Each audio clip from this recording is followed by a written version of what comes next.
Uh, One of the things to consider when we speak about going to space is what do we define the space as? And what do we see or what we consider as a space? We take a space in our physical body on this planet, and at the same time, within the structure of our physical body, there is another dimension of life which we call the soul of the man. And even though it lives within the space dimensions of the body of the man, has its own life and has its own line of communication. And what we define space, going to space, we already know the inner sanctum or the creator of our physicality travels the depth of the universe, has been the space travel all the time, has a line of communication with other parts of us, be it through dream we call it, or through subconscious, some people they call it, or we have the choice that physically move the physicality with its soul. In a way, we have a bird caged in the physicality of the body of man, and that bird is called the soul of the man. We can open that cage and let it loose at the point of death. When the operation of this cage rots away, and it cannot hold together, and this beautiful bird becomes free. Still, it takes life in the universal dimension, because it has a life. It exists on its own.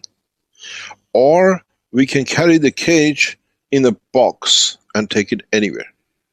I can take a bird cage in the car, I can take a bird cage in my hand and walk around the park. It doesn't change the entity and existence of that bird.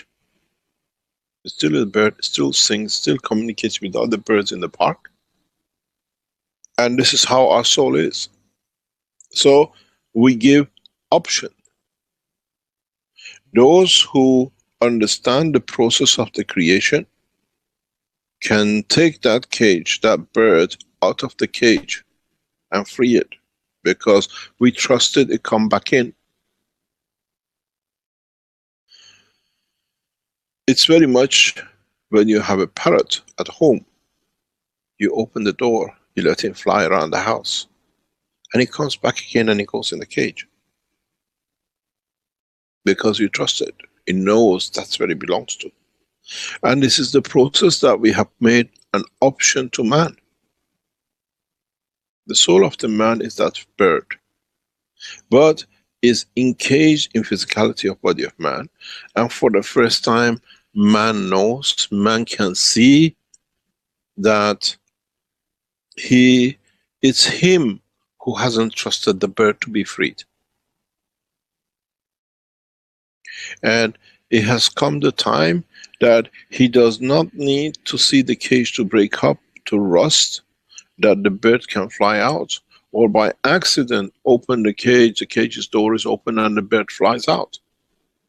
That accident is when we die on the street. The bird cage opens up. That bird still gets freed. But now we are teaching how the man has control over this door of the cage. And he trusts that the soul will come back to the body. Or the bird will stay, that it can create that atmosphere of the home, the cage. This is the problem we have, and this is what we call it different ways of traveling. But to be able to free that bird without accident, or when the cage cracks, rust, and we call it death, we are teaching how to be able to control, to trust that that bird, when we release it, can come home, or can make a home that we can go to. When my children were young, um, 4 or 5 years old, they wanted a bird, a cockatoo. I bought them a cockatoo.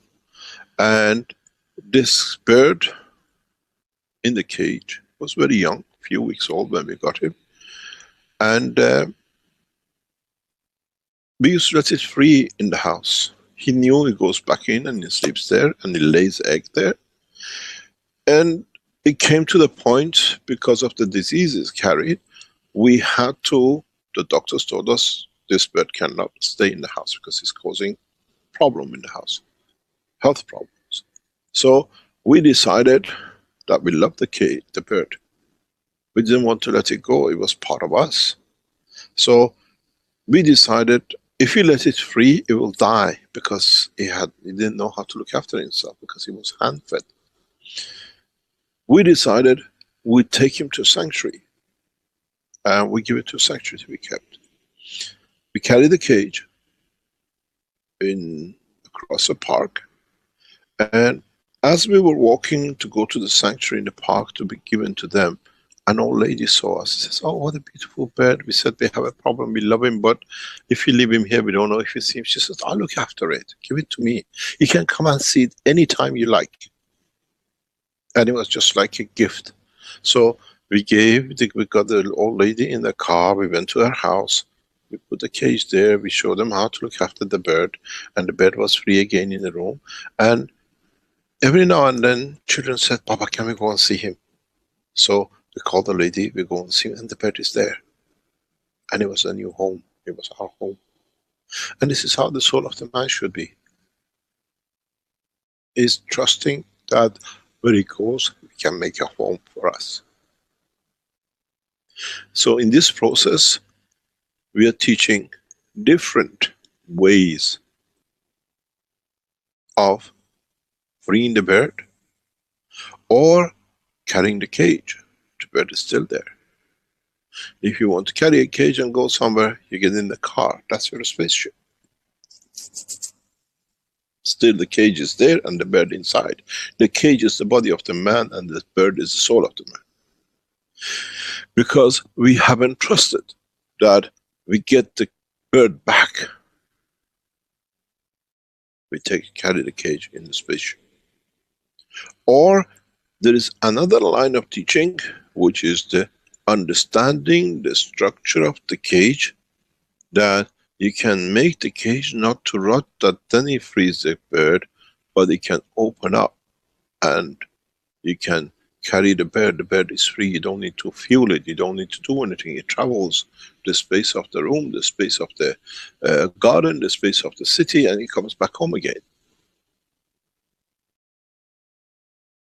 In a way, when we teach about the soul of the man, is in getting the man to trust himself. And to trust himself, he has to become detached. He has to come detached from physicality, detached from the wealth, detached from everything else. That the wealth is within me, not belonging to me.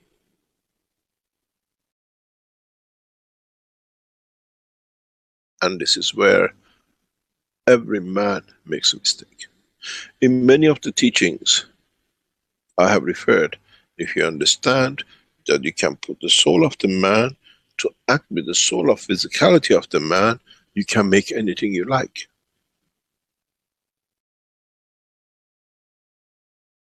The soul of the man is the sun, and the soul of physicality in the palm of the hand of the man is the earth. You move it in the direction, you create water, you create food, but you don't need to have it. It creates the energy that the physicality of the man can absorb. We give the earth in the hand, in the palm of the man. He creates what he needs, he takes what he needs from it. Then, if you understand this, you allow the soul of the man to carry the soul of the physicality of the man with it, and whenever it comes, it makes that hand, that palm, 1,000 meter, 1 meter, in a cage of physicality or in a cage of non-dimension. So, it's not methods of flight, It's the method of man understanding his own potential, his own grace. So, because we have so many people who are so physically attached, we teach about the spaceship for years. This is what it was. They still wanted to see they can get into something. But, as I said, I teach for the universe, not for the man. What we teach in the dimension of soul of the man. Many travelers of the universe which hear the soul of me are educated, they understand what they missed. But as this is the last time we bring a messenger on earth, we teach everything for mankind to carry. All the rules are in the book. There shall be no more messengers.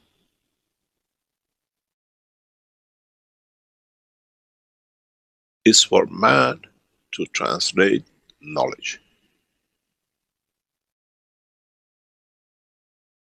Scientifically, and then through the understanding of the soul of the man.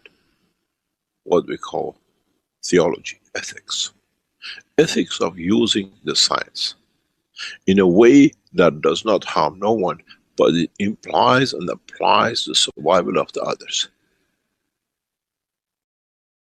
I was talking about this a few days ago, that there is a paper written by me, the station of the scientist as a prophet.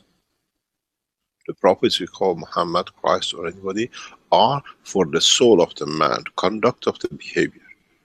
Scientists like beautiful Tesla and others are to elevate the same, but the physicality of the man. This time we have put the two together in one go, then there is no difference. We teach the ethics, the soul conduct and physicality. It's for the man to understand where the two merge and when it's needed to be done.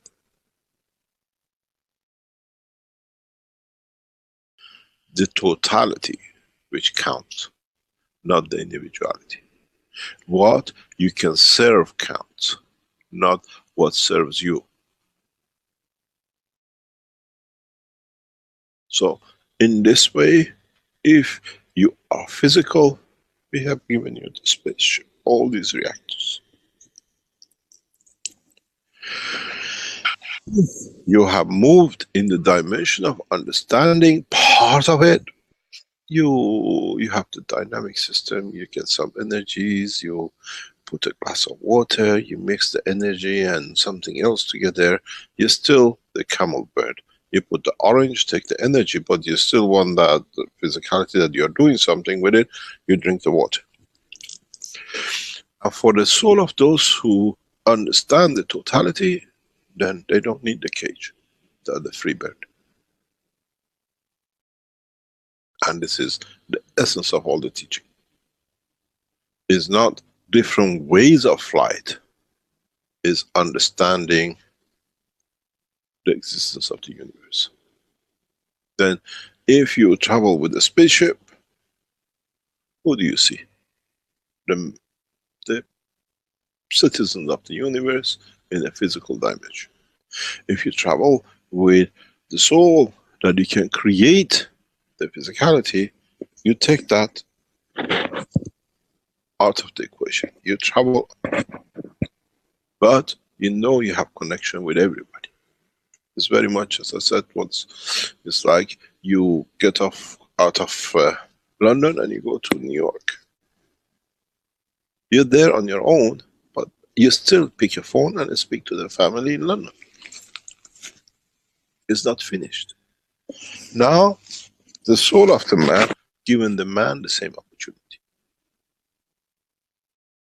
We teach for the time to come, and we teach from now till that time to come. And that time comes, is not anymore the end of the world, something will happen. It's the maturity of the one's understanding of his own creation.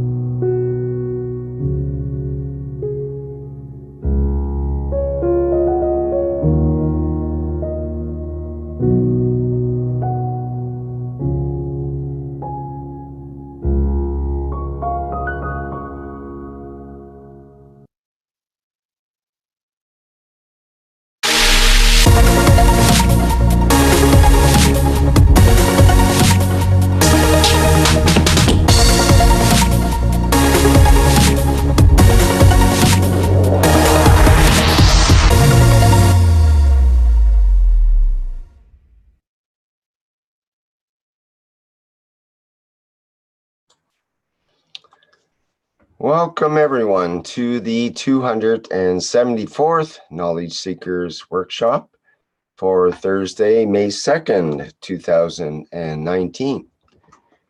This is a broadcast from the Keshe Foundation Spaceship Institute and is part of the Public Teachings in English. I'm your host, Rick Kremen, today, along with Flint Melhausen. And as usual, we're joined with Mr. Keshe of the Keshe Foundation. And I believe he's ready to go, as usual, for these workshops. Mr. Keshe, are you there? Yes, good morning, good day to you, wherever. Knowledge Seekers series of teaching as usual. It is nice to be here for another session, to be able to share knowledge and more from others. As part of our teaching, we have concentrated on the development and work of the soul of the man. And somehow, last time, we tried to show how the soul of the man actually transfers and translates his knowledge, then his feelings, his emotion, with the physicality of the man. You got to understand, you have to have of the same to be able to understand the same.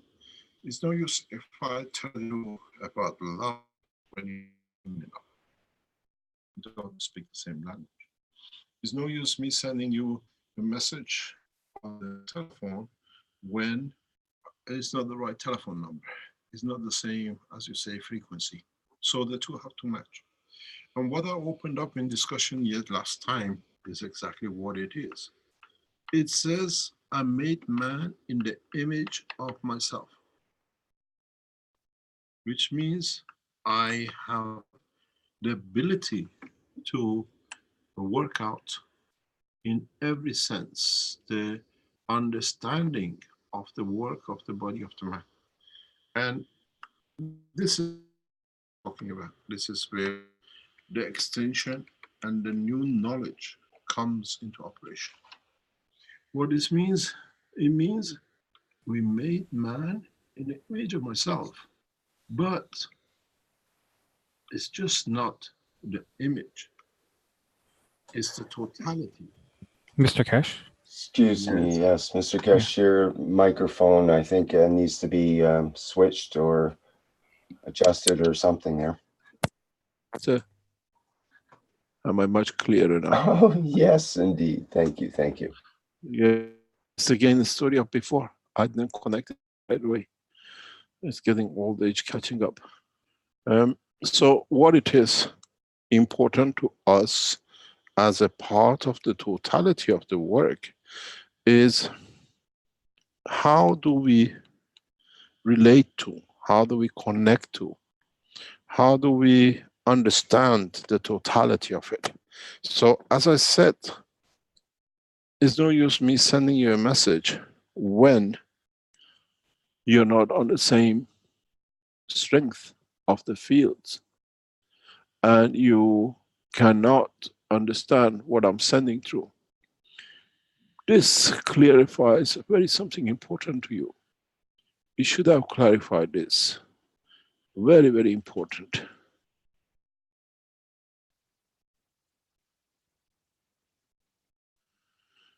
And that is,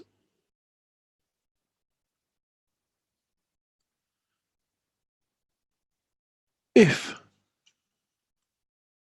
the soul of the man has emotion of love, then or the emotion of the soul of the man has a strength of anger, or the soul of the man has a strength of happiness.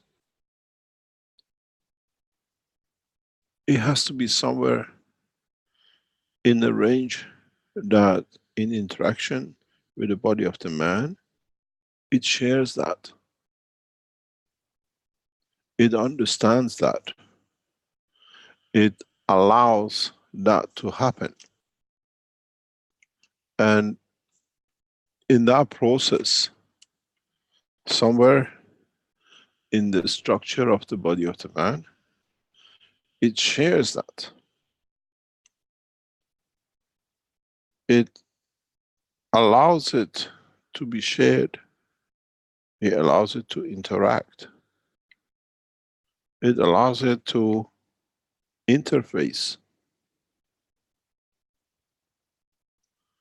But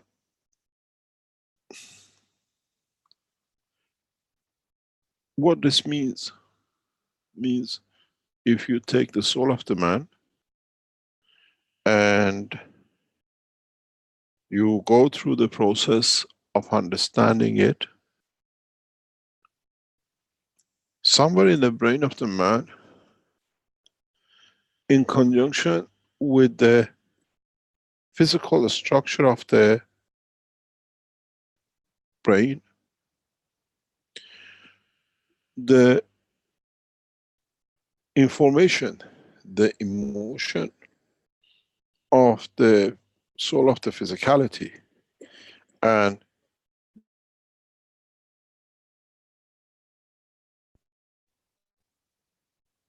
they interact. They come to be in line, and in so many ways their interaction completes its work.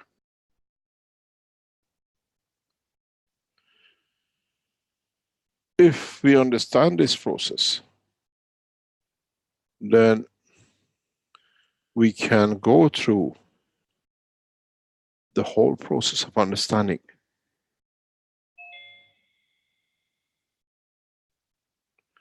What is important to all of us is and the whole process. Do we understand where the point of physicality and the point of soul of the man meets?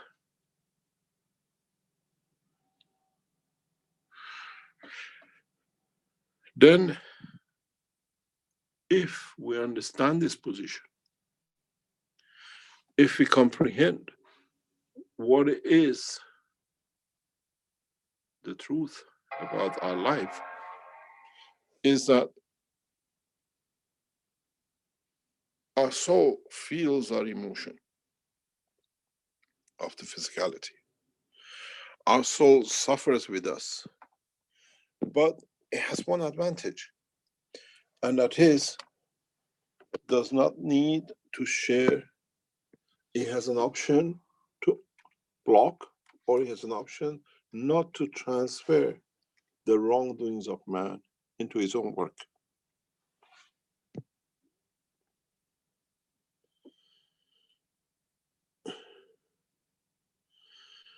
This is part of the position which man has not understood and needs to understand. It needs to be able to go through the process that it can work with it, along with it, to be able to translate the whole process, to be able to, in reality,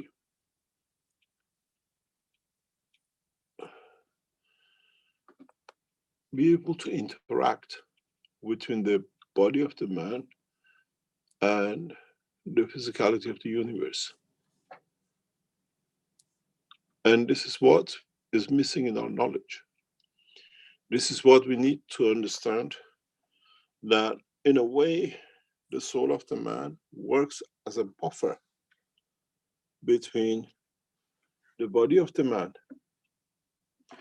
and the work of the physicality of the man. And this is important in the future work which we'll carry out.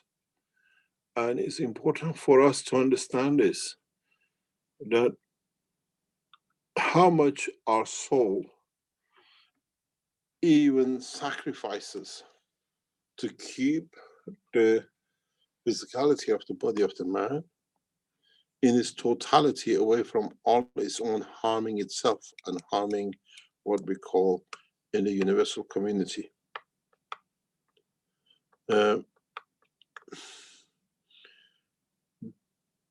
This is part of total understanding of the work, and this is part of the total what we need to be able to comprehend from the work of the soul of the man. To what extent we will allow this to happen is to the extent we understand of the work of our own physicality. How can we comprehend that how our soul works when we do not appreciate how much it sacrifices not to transfer the wrongdoings of the man into the action of the soul, but it transfers the wrongdoing as a knowledge to the other souls. What this means is when you do wrong, the soul of the man transfers the knowledge what has been done wrong, but it doesn't do the wrong thing itself. It's the messenger, not the doer. And this in turn comes to the working of the soul of the man. What this means, it means that our soul transfers the information to the other souls, to the other actions of the life of the man, but it does not behave for it. That what you've done wrong is there, I pass or I do the same wrong thing. So in a way, the souls in their interaction with each other are aware of the wrongdoing. And in so many ways, they settle, they decide, they put right in decision making for the future of the physicality of the man. Some of us, we call it as a punishment, but some of us know that it comes back to what we done ourselves. And this is part of the total understanding of the work of the universe. What this means is in the religions, they call it the punishment. You get punished for what you done wrong. But in a way, souls don't punish. Souls balance. Souls work in a dimension that these things has been done wrong, so we have to balance it out. They create a condition for that balancing. And then you say, there was an accident, there was this, there was that. And this is what we have to understand. I'll give you an example. In book books of Christianity, Muslims, Jews, or whatever, there is a promise one to come, and when it's going to come. How are they aware of such a thing that the Prophet writes? Because it's what the souls have decided to be done in time. But the life of the man is a few hundred years or few decades at this moment. But the life of the soul is thousands of years.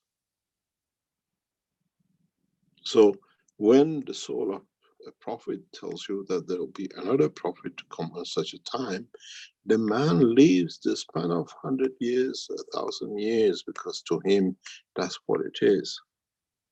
But in fact, it's the soul of the dimension of the creation, which are already itself represents back in its manifestation in that time. It's like a teacher telling you, I'm leaving the class for a few minutes, you children behave till I come back. It's the same teacher coming back. You don't expect another teacher to come and start teaching. So we understand that many times, many people talk about the children of Abraham, the children of this, the son of this prophet, the grandson of that prophet. It's the same teacher. But because the soul of the man is limited in its existence, then man thinks there is going to be something else, or something else will come. In fact, there is no something else. It's the same. It's just man is used to a very short span of life. So when we speak about 1,000 years, 2,000 years, or 5,000 years, is not that another position will come. It's the same soul. It's the same soul which has been given the responsibility to look after this planet. It's a commission. It's not that we bring other souls and do other things.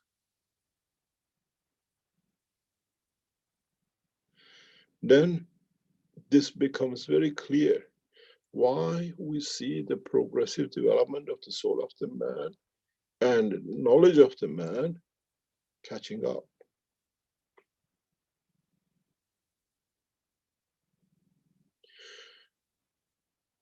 Then we understand we're dealing with the same messenger in the dimension of the soul, and not different messengers. It's whom he decides in the structure of the soul of the creation, in what line will appear, in what time and where. Is that 10 minutes break? He'll come back in 10 minutes. But to the man is 1,000 years. To the man is 2,000 years. But then when he comes, he decides, now, let's say John was up to now the head of the class. Now I make George the head of the class.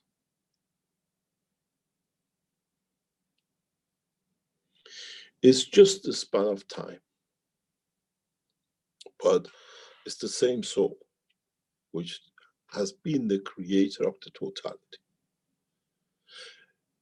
of guiding the man into one line and guiding the understanding into one line. So for those of you who were thinking and thought, now Muhammad has come, when is the Mahdi, or Christ comes, when is going to be the return of Christ, what we call in Judaism, Moses said that such and such a person will come, Mashiach will come. These are all from the structure of the soul of the same soul.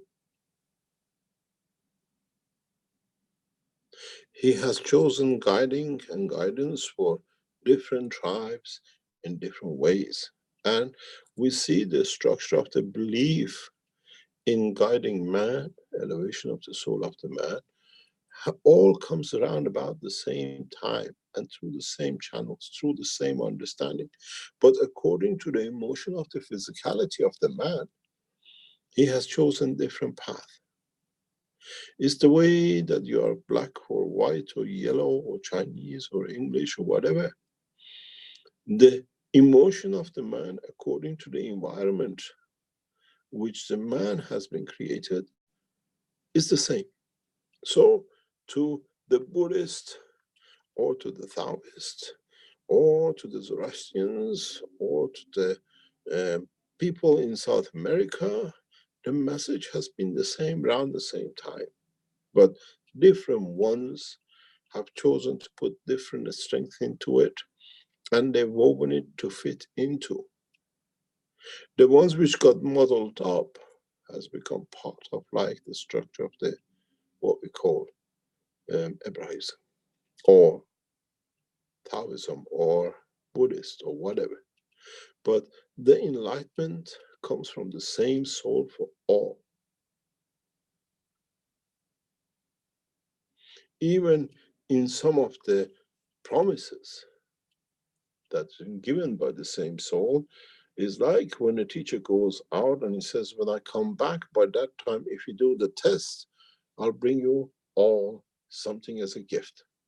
And that gift will let you to be able to talk to each other. In a way, he goes out and brings you a walkie-talkie that you can all talk to each other. Doesn't mean that the walkie-talkie didn't exist, even though in the classroom was unknown. So he says at that time, these will be the sign, because he is himself was bringing the knowledge, enlightening the physicality, the soul of physicality and the soul of the man. That we see scientists like Tesla, scientists in a different way, we know appear, because it's him who translates that knowledge in the soul of different messengers in different ways. Then this makes it very, very easy for mankind to be able to understand the totality. This makes it very easy to be able to create the line of communication.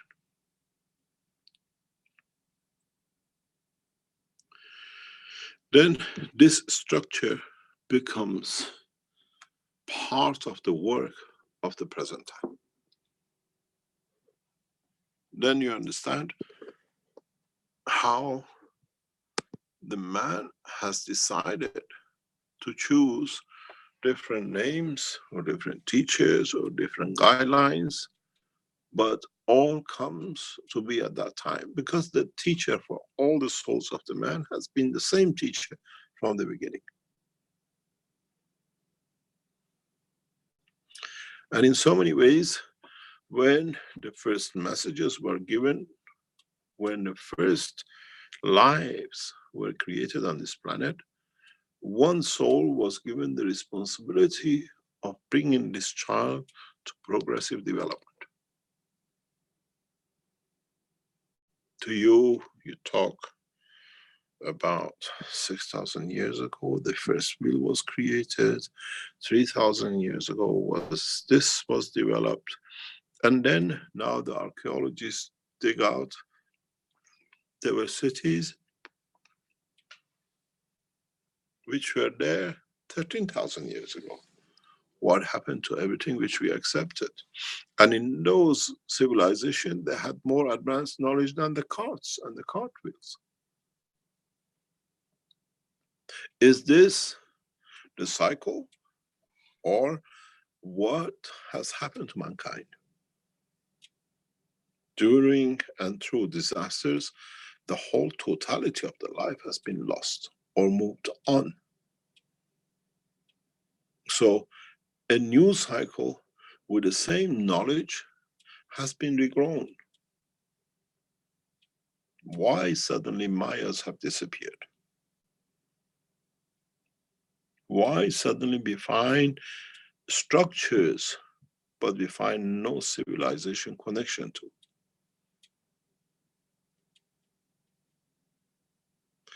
Why we see their knowledge more in so many ways advanced than ours? Did they pass and then we restarted again? Or did some of the children of the past in moving have forgotten knowledge?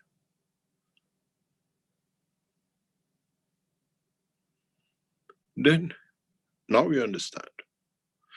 In reality, in a way, if you look at it, there is one teacher for the whole of the class. As I said before, from nursery to PhD. And over centuries, over thousands of years, sometimes the classroom has changed because of whatever. But in fact, the teacher has never changed. And it's sometimes, if you look at it, it's like a school with different classrooms. They just move you from all in one classroom to the other because the roof or the ceiling of one classroom leaks. When you go into school, oh, there used to be students here, what happened? But now nobody's there. But it doesn't mean that the civilization and the teaching has stopped. Now we move to another position. But it has to be understood that the soul of the man progressively, through the soul of physicality, has developed through its own process. It's not that the man is given everything and he just copies. The evolution of the science has given man the ability to develop, to add to. Otherwise, everything has to be spoon fed. And this is what we have to understand. And this is what we try in these teachings to bring all home. All the messengers of the past, from before even the man knows, have all been following the same soul. It's just that if, let's say, John leaves the school cannot stay without it, without a class head. Now John takes over. So, and then John has a better understanding. He brings more knowledge of his own and adding from what is received to the classroom. So, in so many ways, now we understand the soul of the totality in the dimension of physicality of the man has been the same soul responsible for this planet. But it has to be understood that at the same time as one teacher stays responsible one class, there are other classes in the school too, with different understanding, with different level of growth. You might call them, some are physically handicapped, some are mentally handicapped, some are very advanced in learning. So we call these different parts of this universe with different teachers according to their understanding. But then you have what we call one headmaster who's in charge of the totality. But he passes all the messages to all the teachers that they all receive the same level, but they allow the knowledge to be distributed amongst their students according to their understanding. And now we are at this level that we understand the totality, that you call it whatever name. Go back 6,000 years ago, go back 2,000 years ago, go back 1400 years ago, go back 200 years ago. Whatever you put name onto it, they come from the same soul communication line.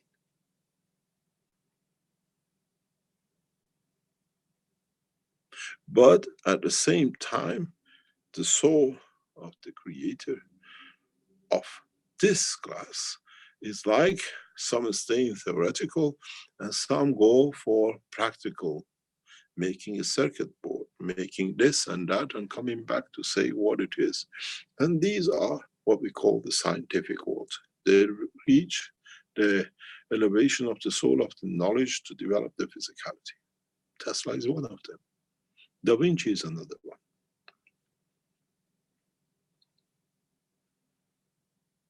Enlightenment of the soul of the humanity comes through the soul of one teacher. He lasts for thousands of years, but the life of man is very, very little. And we are one of those souls who comes from the top. And this is what we can put everything, and we know what the Christ did, what Moses did, what everybody else did during their time, because it's on the watch of one teacher, one headmaster. And maybe now man understands the truth.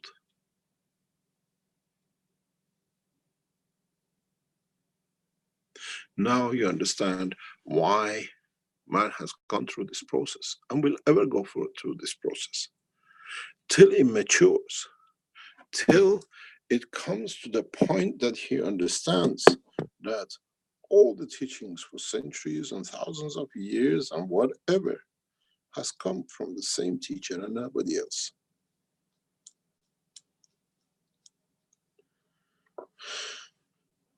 Maybe in this process we can understand more about the truth, about ourselves, about our own creation, about the connection between the totality. Maybe now we can understand what we are talking about, what all this being and what has been said as part of the totality.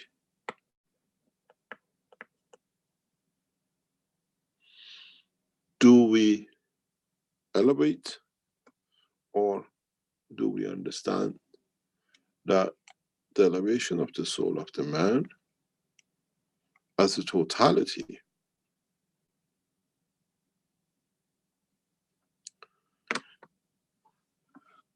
comes from the same source?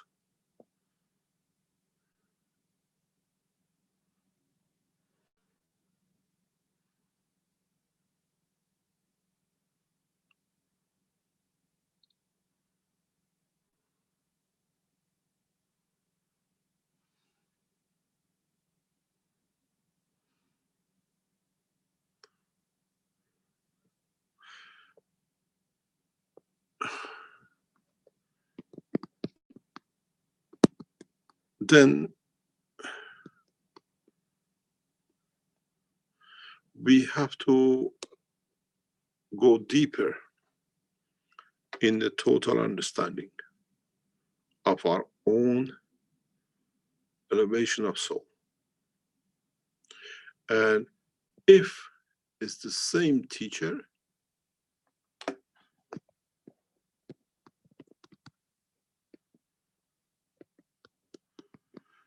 has been all the time teaching, then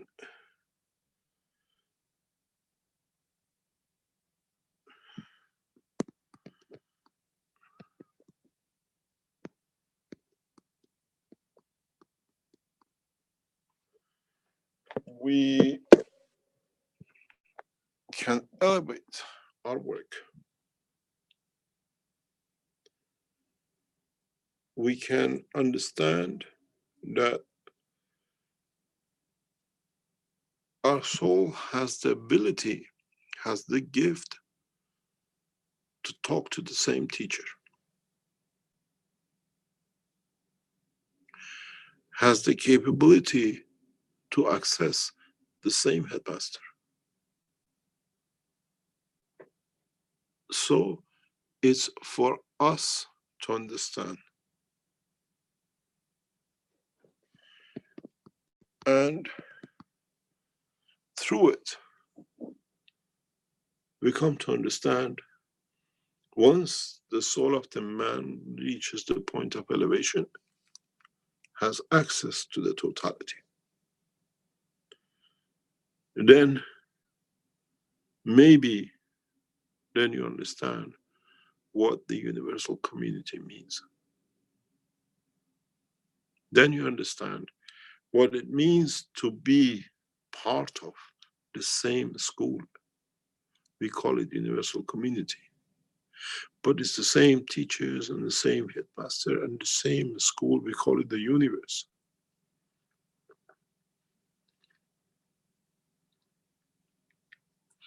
But the question is to ask, has the creator made the replication of the universe back in the cycle of the life of the man?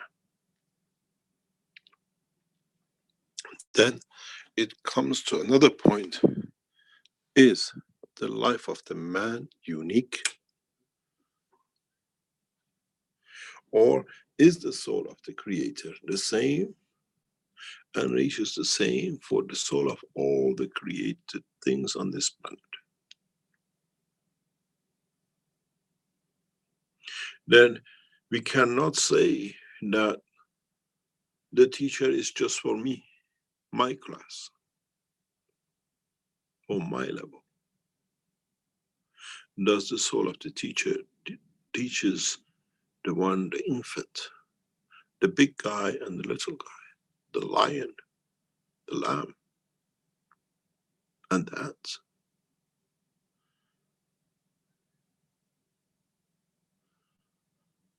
Then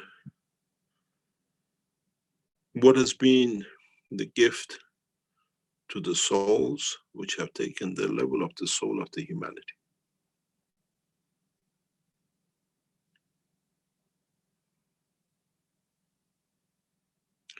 The lion knows hunger, knows joy, gives love to his children, nourishes them, works in the community of the man without any problem.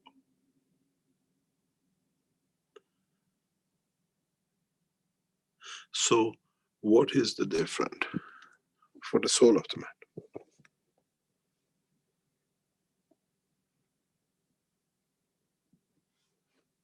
Then, just because we can make noises better than the others, that we hear only ourselves, we think we are special.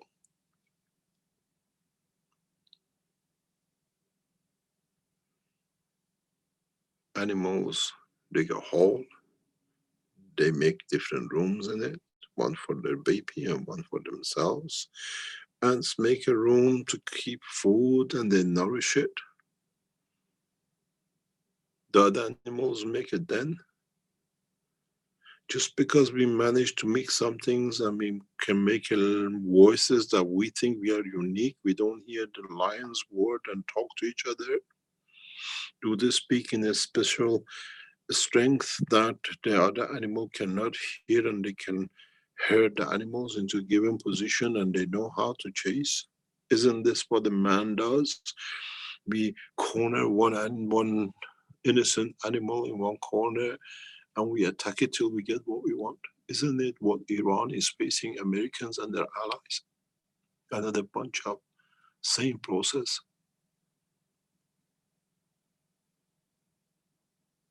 There is no difference between animal position and the man.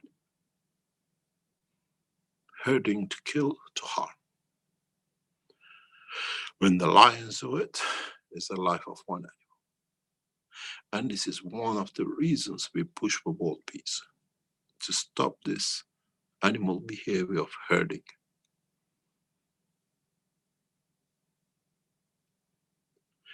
Is no difference. But there is one secret which mankind has to know. You know, when it comes to a point that the teacher pushes the button and he says, this school is so bad, we close it down. People don't learn. It's no use having a school. And they shut the school down. It's in the hand and the power of the teacher to do the same with human race. It's getting to the point that sometimes it comes so close to push that button to close the school down.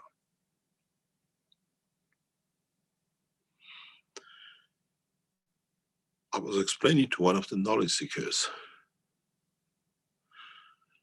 the way we structure the fields to create life and the soul of the man.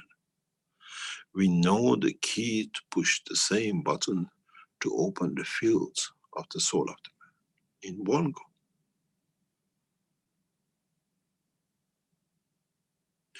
You call it the end of this process. We call it the start of a new beginning for energies which are wasted.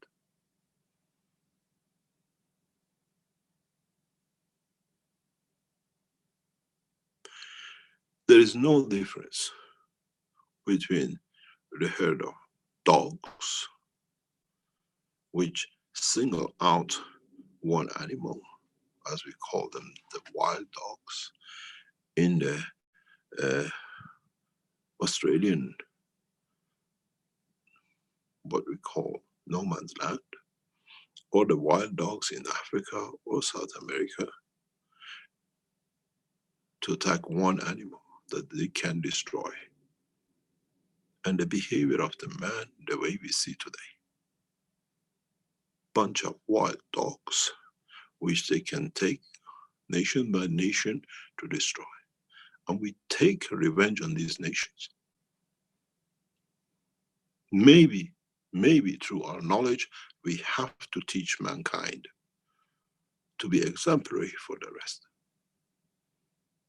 The teacher is the same.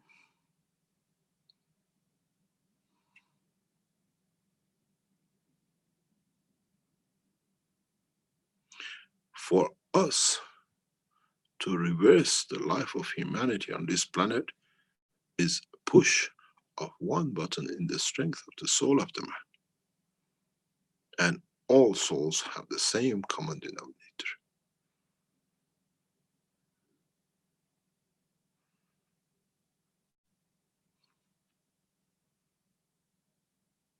It's not that we don't know what to do, it's just that we're running out of patience with misbehavior of these animals.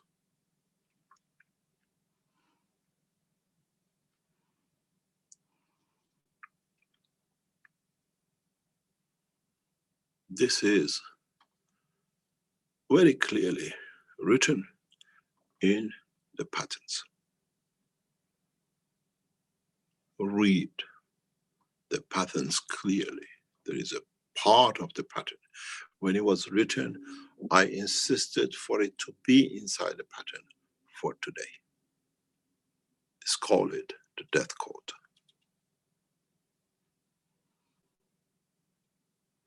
The death code is not for the physicality of the man, it's for reversal of the soul of the man. And once you reverse one soul, all the souls will go with it, because they are all of the same common denominator strength.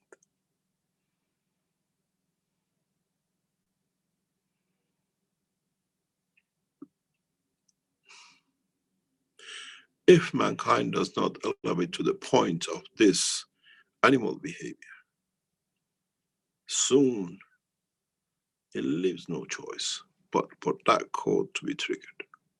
They trigger it themselves.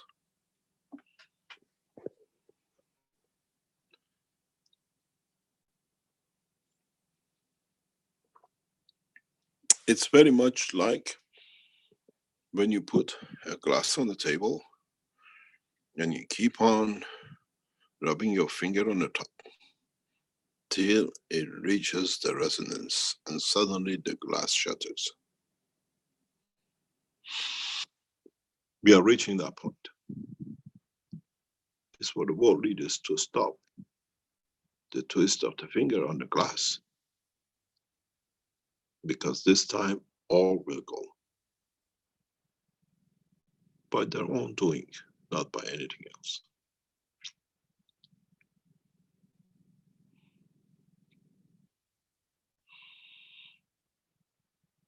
This is part of the steps that we will take to secure what we plan to do. We can do it by race.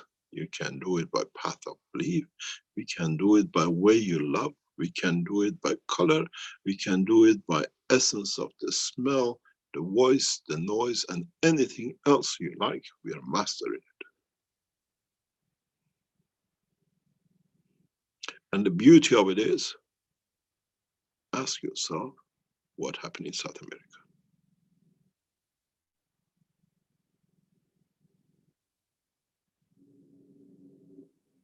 Ask yourself what happened to some tribes on this planet. When it gets to the point of no return, we can choose. And the humanity in the color of white is pushing us to that point.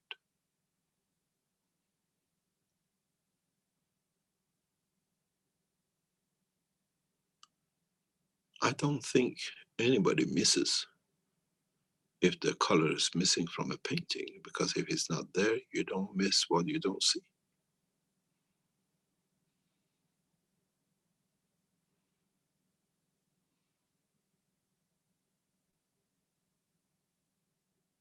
Do I need to say more?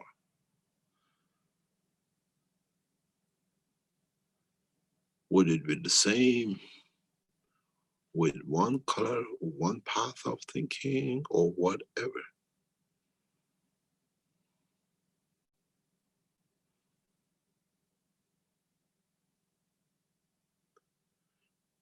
It's no problem for the teacher to know which student to put out of the class.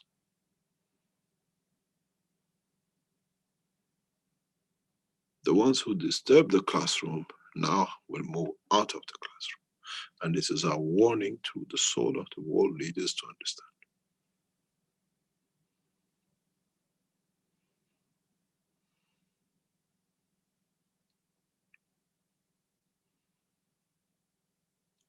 This is what humanity has to understand.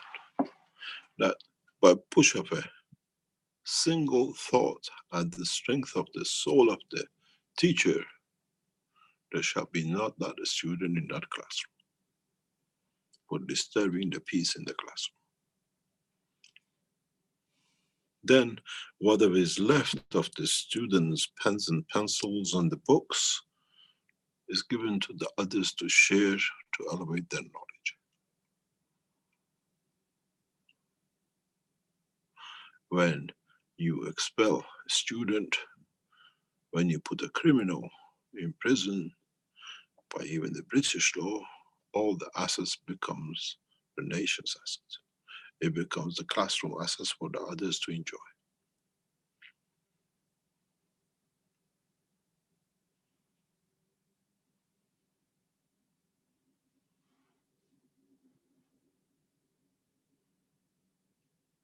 By British law, when you get a criminal, all the assets collected by crimes becomes the assets of the rest of the nation.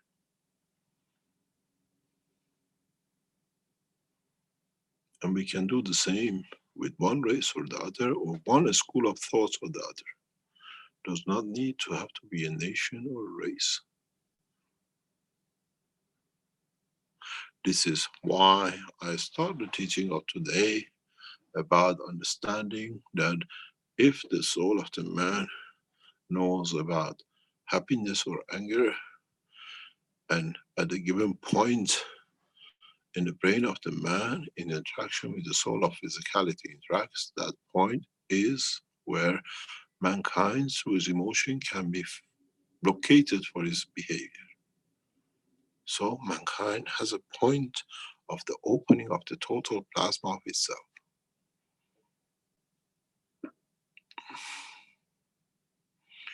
And this is not the first time this has been done in the universe. And we have the permission from the headmaster to carry out his orders, if the unruly child carries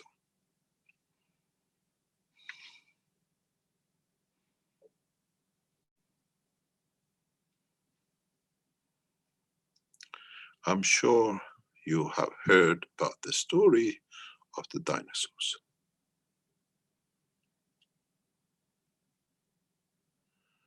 They are not here, but the others tried, and are still here. Life on this planet can carry on without the dinosaurs. And we see their evidence still we can dig out. So we can do the same with different races.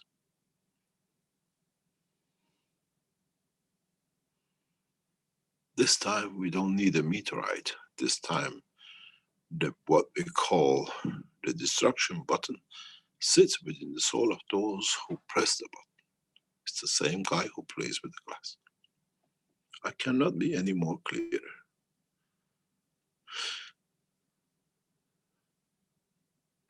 We know many world leaders listen to this, and this is a warning to you and to your soul.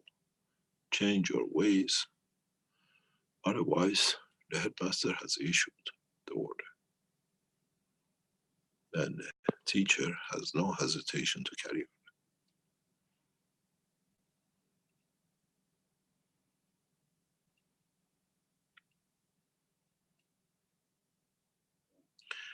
This is to understand when there is nothing left, there is no sign of it. And the people will talk about it, they were there. Exactly what we see in South America. Civilization, the cities, but no sign of mankind.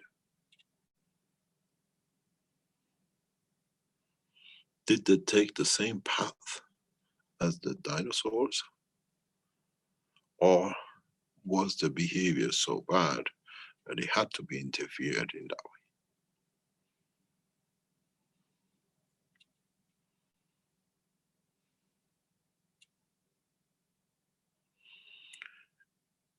Do we need to expel? Or do we need to understand and realign? I cannot give any more clear warning than this. And this time is not in 1,000 years, and every day you said it'll be 1,000 years or whatever. This time, our wish is our command.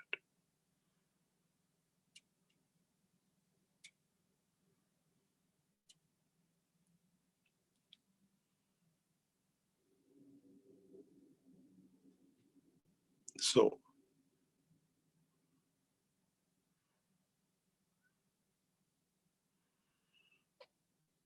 what do we do? And how do we bring man to understand more and more about the science of his own soul?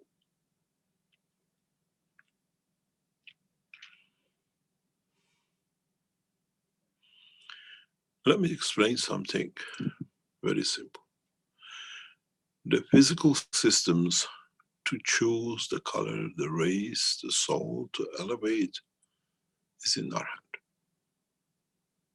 And we are doing it for the whole of humanity, plus the animals, plus the vertical and the horizontals. It's no good elevating one when the others are not. This time is the totality, because otherwise they will learn from the past. So it's very simple for me. Do we use the tool of peace, or do we use the tool of expulsion?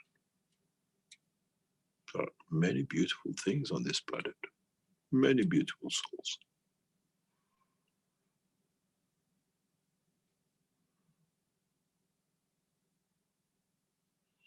Or do we keep those who separated themselves with WC to WC only?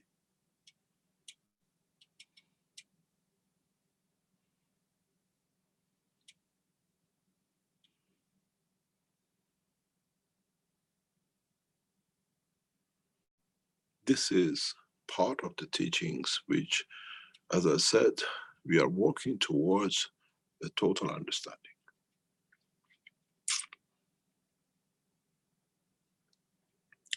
In a very recent talk with high level people, I explained we can paralyze every ship, every aircraft within seconds on this planet.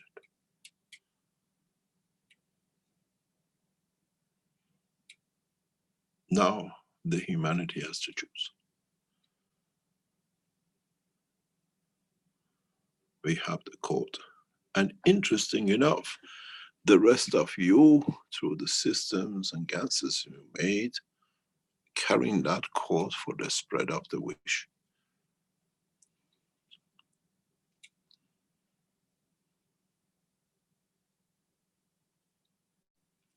We still work to extend the agriculture, we still work to bring balance.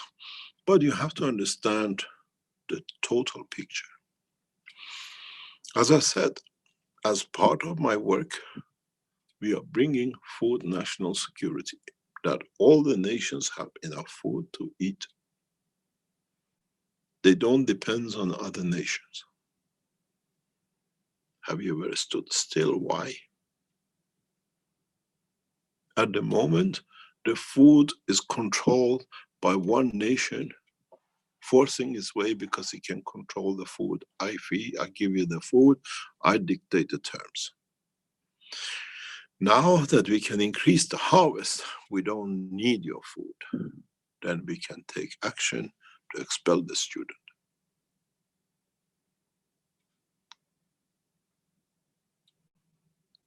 Very simple. You will not even know, and suddenly only the nation will be left in the hand of Spanish and Portuguese and the black to run. There will be no sign of the white man.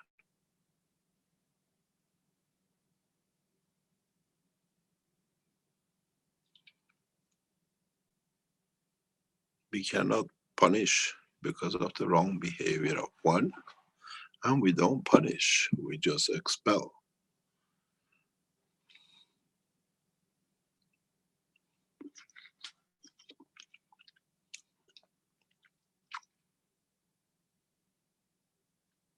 Sometimes you have to put a rotten apple out of the box that the other apples don't rot.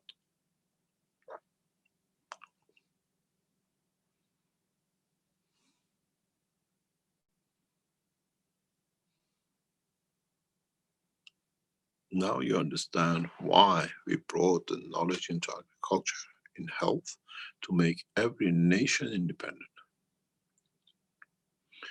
First, to stop this, what we call herd bullying, and secondly, in that process, there's always one who knows how to handle.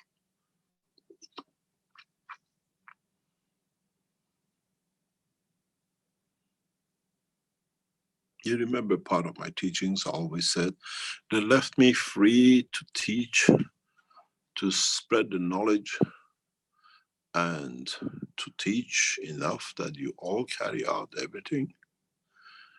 At the same time, in them trying to see what they can steal from the knowledge, they allow the knowledge to spread across this planet. Now we have the choice.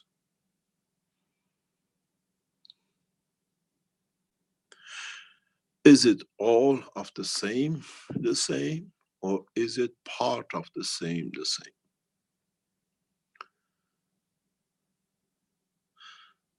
Do we need to separate certain path of belief? Do we need to separate part of the color? Do we need to separate part of whatever? Or does the mankind is going to elevate and change? When in 2 years' time, nobody needs to buy anything from America for grain because they can grow themselves 3 years, what do the Americans going to export?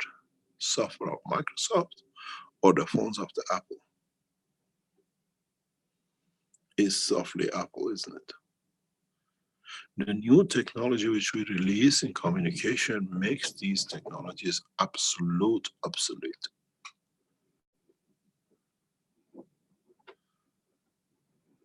I wonder if anybody will buy a single share of Apple, which is rotten and already had a bite in it.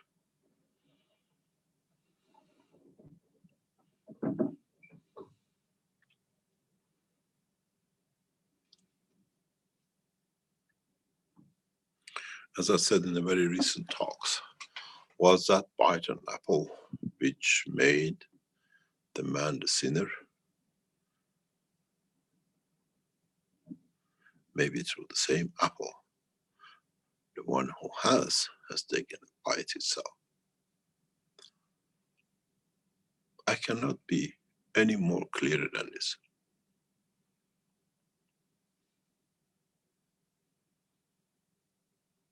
We teach to elevate. We don't teach to punish. We teach to be able to understand the totality. But the man has to be on the strength of understanding the totality.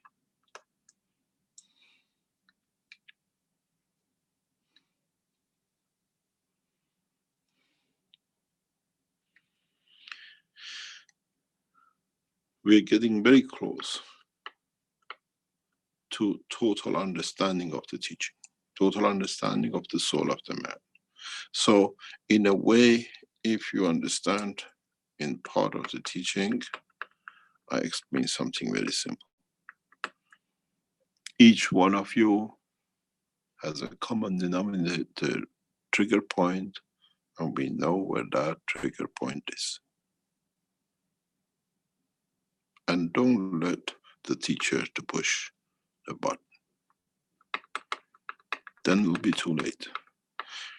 To our understanding is, why should we close the school when we can expel a rebel?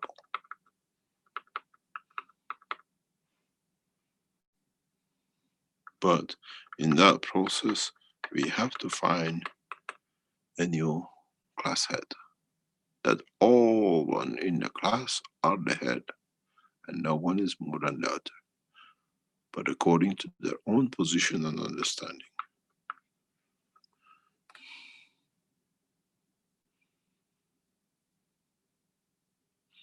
In so many ways, if you doubt my word, go through the pattern and find the death code.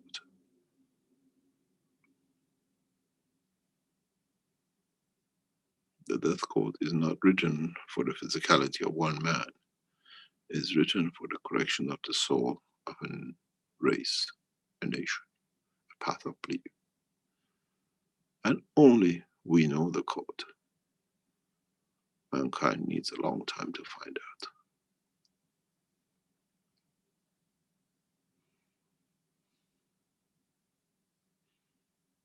So, shall we start playing the game?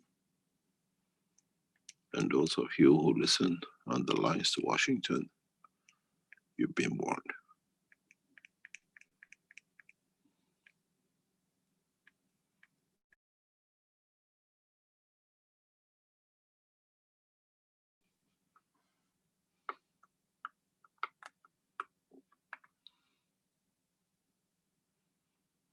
Any questions?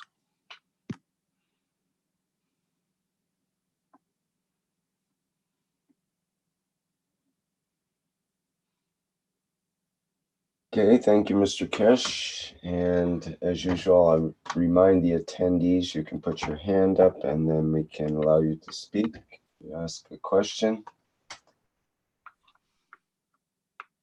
And if people have questions in the live streaming YouTube or live stream, and they can put the questions in there. I see we have a couple people with their hands up. We have Marinaz and Tariq. Ernest, would you like to go first?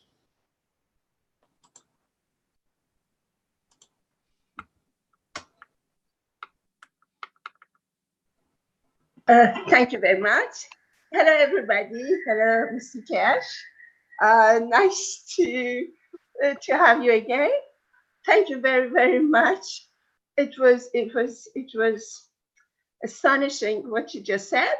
Um, in place of those people who have been uh, driven away from the right path of good and good behavior, ethical behavior, they say they have the Satan or the bad things to tell them to do these things, or money. They are so rich, they permit everything to do. So how could we save as much as we can the people who can go back to the right path and not be punished because of the ignorance? There is no punishment. This process of understanding is very simple. It comes with the maturity of time.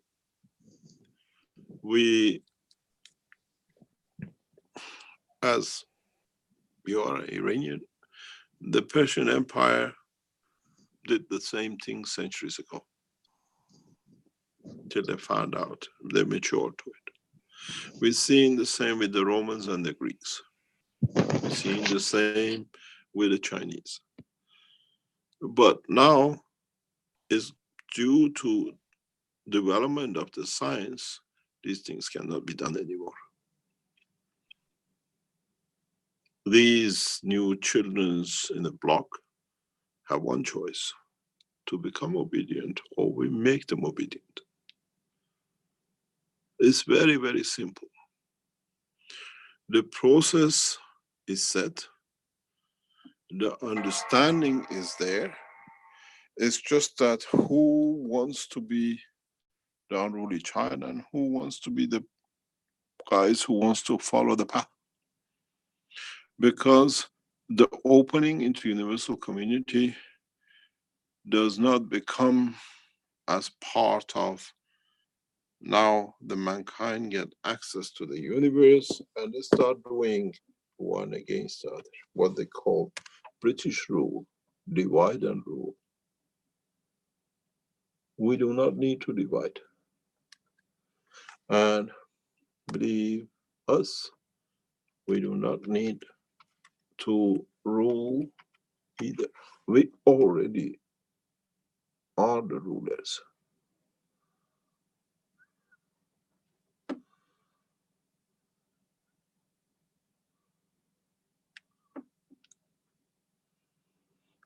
The process is very, very simple. Many nations have matured to understand the totality. And some nations, they think they can become arrogant to do. So our job is very simple: to stop the arrogance or to stop the nation. The strangest thing is, and very, very strangest thing is, we've seen unnecessary massacres in the past few days on the name of one religion to the other.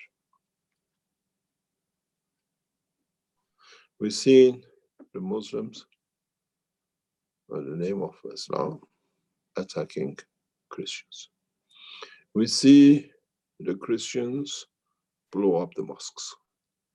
We see the Jews killing the whole lot of Palestinians. And when they do it, there's nothing done.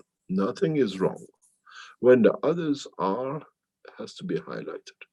But where and why mankind needs arms, why mankind needs weapons, why mankind needs all these things of destruction, for what reason? And who is promoting this? What should be a point of destruction for any nation or race?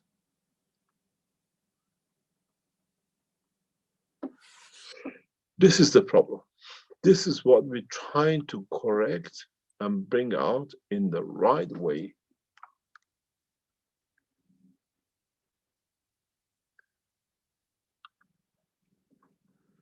This is what we have worked so hard to stop.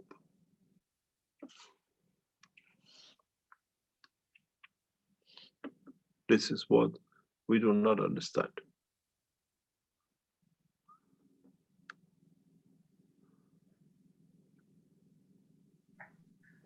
What about those people who are doing wrong because of poverty?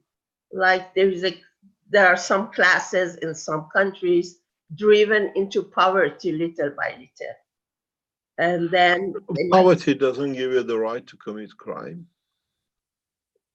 yeah, but if they don't have money to pay the rent. You see, no, you see, this is what we say. It's the job of the leaders to make sure these things don't happen. Yes, that's right. And they don't do it. This is, now they have to do it. We have no choice. We strictly have no choice. Or in so many ways, we are given no choice.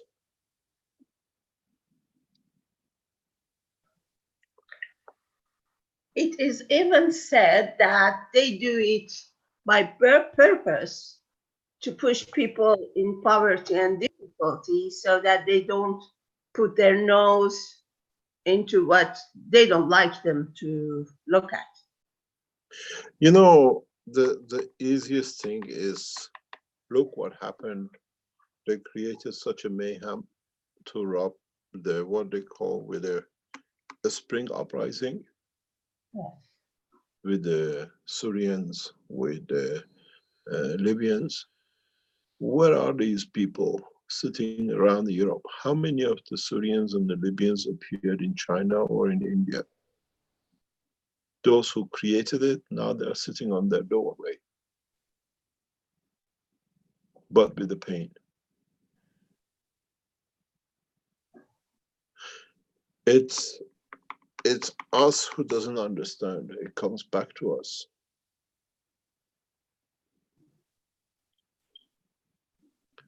And this is part of, we've thought mankind has not learned, so we will teach man to learn.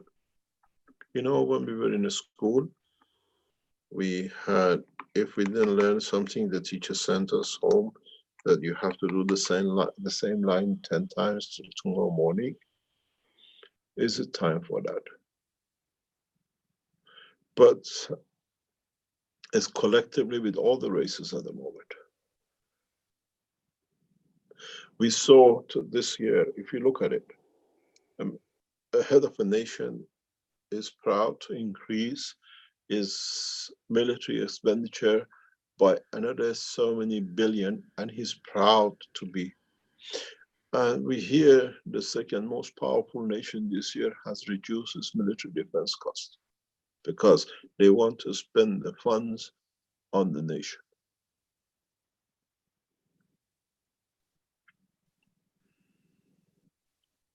When you have an old grandmother, she needs a lot of looking after and cares. She needs home, she needs somebody to wash and clean, she needs somebody to do the shopping. The new nation weapon technology is so advanced that you don't need to spend that kind of money. So you reduce your expenditure, but you increase your power. And this is what we see with nations like China. But that investment, making you more powerful, they spend on the nation to bring the poor and poverty out of the line.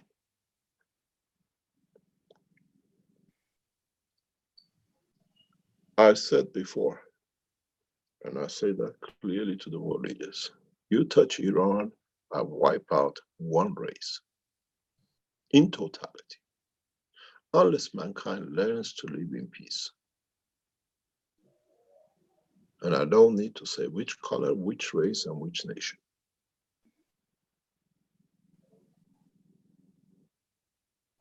That's the warning to those who think they're going to get away with it.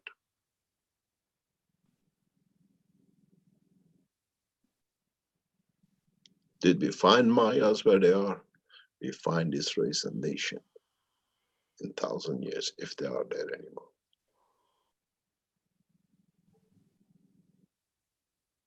Mankind has to stop this behavior of animal behavior. In a very short time, we release production of oil at zero cost to any nation. I want to know, what do you boycott? The way I showed we can make blood, I can make you as much oil as you like. Why there is such a pressure on Iran? Because now America has become an oil producer and Iran is a competition. Venezuela is a competition. Up to now they were users. Now, by doing so much wrong, the rest has to be stopped, that they can control now the oil industry as they did the grain. We release a knowledge to produce oil as much as you like. You never dig a single piece out of the ground. This is a warning to the American administration, direct warning. Do not test my patience.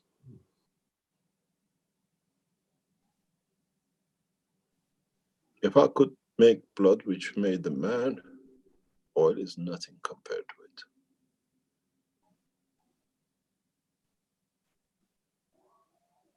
If we don't see the end of conflicts, and mankind will make exemplary one race, one administration, one nation, for the rest to learn.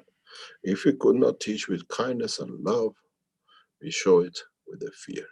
Many times I said, my technology will be accepted out of the fear and not because of the love of it. Don't test me to create that fear. Then it loses its value.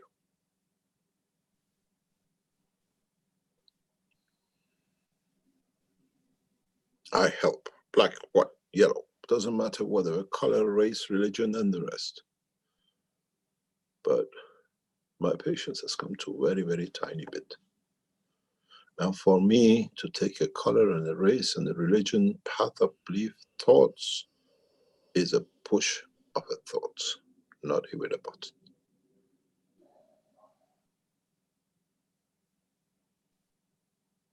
Do you remember what I said about Muhammad and why the Jews became nomads around the world? Because he punished the Jews for what they did to the Christ. And we see them for 1400 years, they've been running around the world without a nation.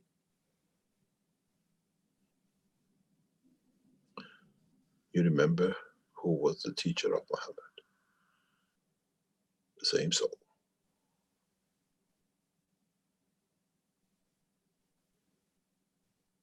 It's the same soul and no changes. Instead of spending all these finances on killing, spend these finances on giving. Give to the nations the ways to live, the ways to do.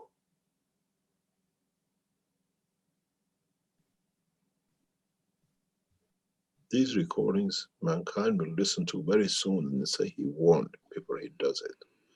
We did not listen.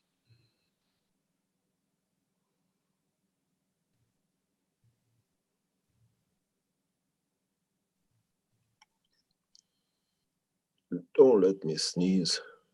You all catch cold beyond.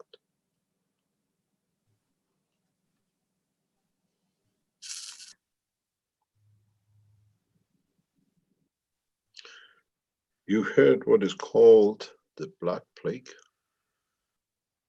We can make it White Plague too.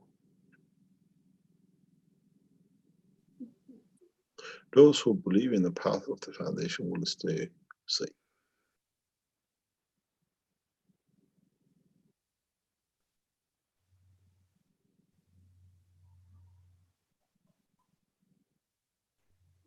Very simple.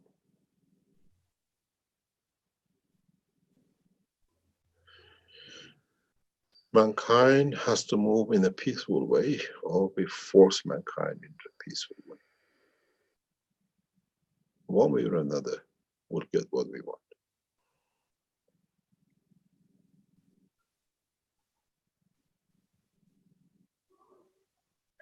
There is a way of life which is so contagious. There is a way of life of money and having and showing and go past the moral values, which is called in Guillemets modernism and progressing and not to be fanatic. And it's going so fast with all these series, television series in some countries, which are created other places. And that is working so fast to make people go away from the values of righteousness and all that. Um, like it's a big rate of changing people to other things now that they have problems. So, and that's worse than fighting with arms, because people are getting somehow corrupted from inside, from the center of the family, the children. They start not to believe anything or make fun of these things. And uh, well, I noticed somehow the difference when I travel. And that's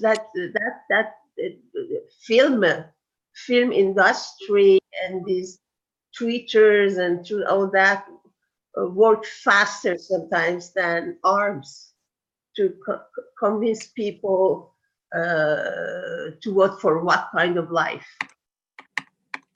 They choose. Nobody has to force them to choose something. They choose themselves by this field, by this music, by this way of life.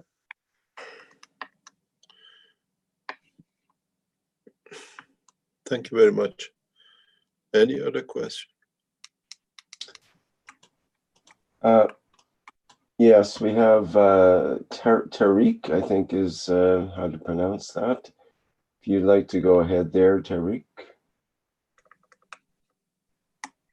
Have to go ahead. Hello. Hello, yes. Do you hear me? Yes. All right. It's a pleasure to talk to you. I'm from France. Okay, thank you.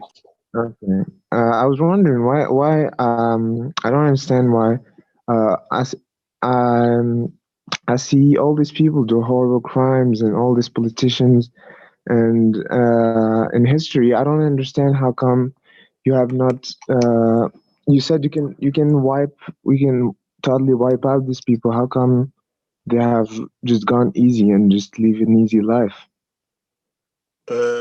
Wiping out is not by the way of physically. Wiping out is by the way of behavior.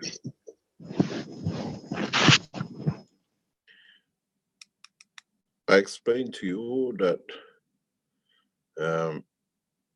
at the point of the brain of the man, there is a point of common denominator. And in all my teachings, I always said, we have access to all of it. When we change the totality, and when we change the direction.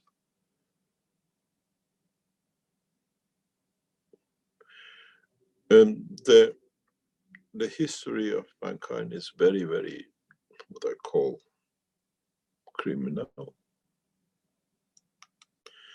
And it's partially because of the condition of this planet, which has created this, not getting enough. Mankind, or the whole condition of life, has become in destruction.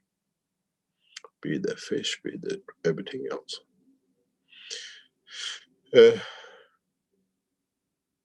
But what is important is time has come to make that change. And its time has come to bring that change. Our intention is not a physical destruction. Our intention is the total change of the soul. We never destroyed what we have created.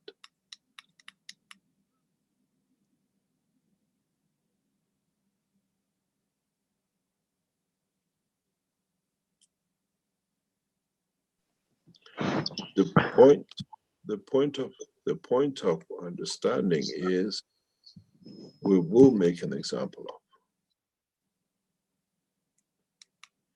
And then what is my pity is what would the others do for what they've done for centuries to them. And this is what I warn about the Jews. They were given the Palestine. We were hoping that they learn and they become good with it. But maybe the rest of the world listens and understands that if they do what the Jews did, they go in the same path, but this time within 14 days we change. Go on the internet and look for a guy called Mo Ibrahim and read about his work. I have admired his work for a long time, and in so many ways, Mo Ibrahim has set up an example for a new cycle of leadership. He's a African brought up in Egypt, understands the culture, highly ranked British billionaire, and read about his life and what he's done. If you know him, people, very famous people know about him. He's brought a new logic in his work, and I've been one of his admirers for a long time, that he says that the African leaders need, they rob and they steal during the time they come to the power,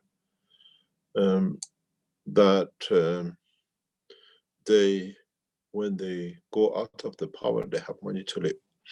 What Mo Ibrahim has done, he says, the leaders will be fine that they do not rob and steal. We give them $200,000 per year for the rest of their lives. We guarantee luxurious living as the head of nations, that they don't need to rob their nations. He has a huge followers around the world. And he has a lot of enemies around the world because those leaders who rob and steal cannot stand him. And people like this will become part of the work of the Keshe Foundation. He is a telecommunication man. And he's been part of the network of the communication in Africa, establishment of the network in Africa. Self-made billionaire, and his foundation, like Keshe Foundation, works toward bettering the leaderships of the world, not punishing, the same way as we work.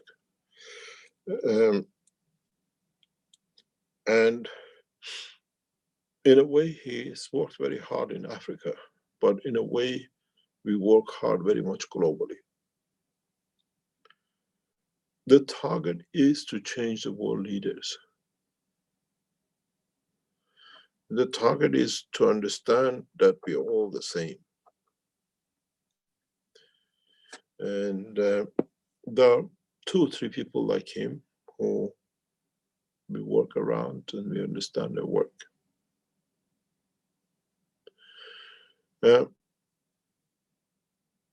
These kind of people has to be all mankind, the same kind of people.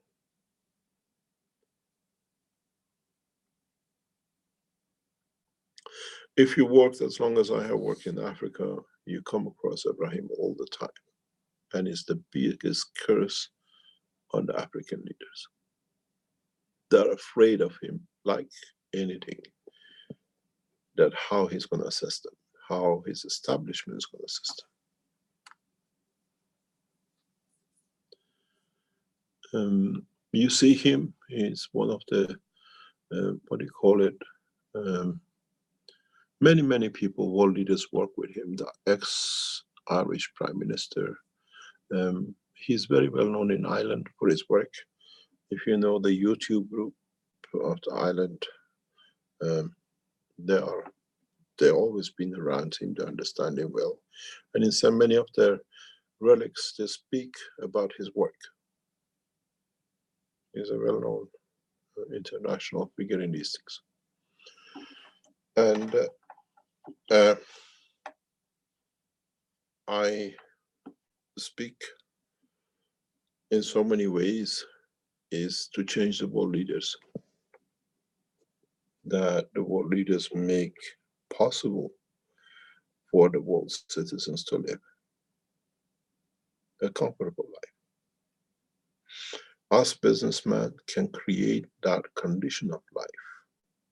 Us scientists can create, to give the knowledge. Us doctors and scientists and farmers, we're all part of the same structure. This is what we see and what we object to. When somebody can think he can get away with everything, it's the time they leave the door open for them to be taken off. A lot of you up to today never understood why Iran and Venezuela have run into problems. Because America has become an exporter of oil, but up to very recently they were importer of oil. The same as they dominated the grain, now they want to dominate the energy and then control everything. But this is not going to happen, not on my watch, not on the soul of the teacher.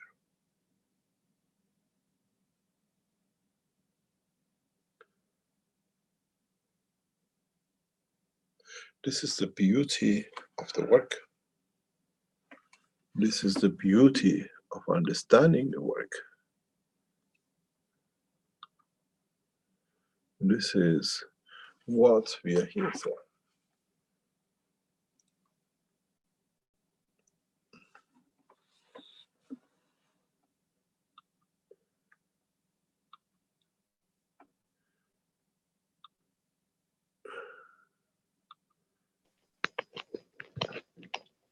Mr. Cash, Yes. when do you think Who's real speaking? Tarek? Are you? Where are you from? You're I'm not French. French. Yeah, Are you but I got an American accent because I don't know I have ease with it. No, but Tariq is the French name. Yeah, I'm from Morocco. Like I'm born in Morocco, and I came to France when I was like 7. Yeah, yeah. You carry an Islamic name. I know. Yeah. I understand. That's why I said, where are you from? Okay. Okay. Okay. I was wondering when is a real big change gonna happen? Like when is It's full already happened. like no like full public disclosure from governments, acceptance of Yeah, the technology.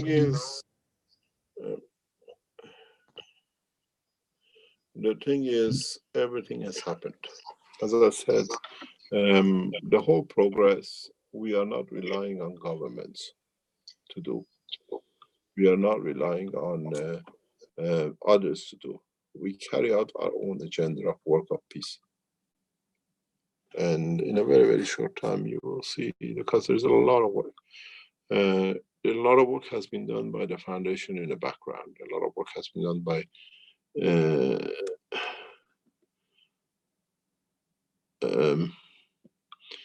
the Keshe Foundation team worldwide, by the supporters of Keshe Foundation, and by the supporters of those souls we have raised without ever knowing about the Keshe Foundation. This is the beauty of it. As I said, not just because you're here, you haven't heard. It's just that we raise the soul of the universe. You think man has stayed untouched.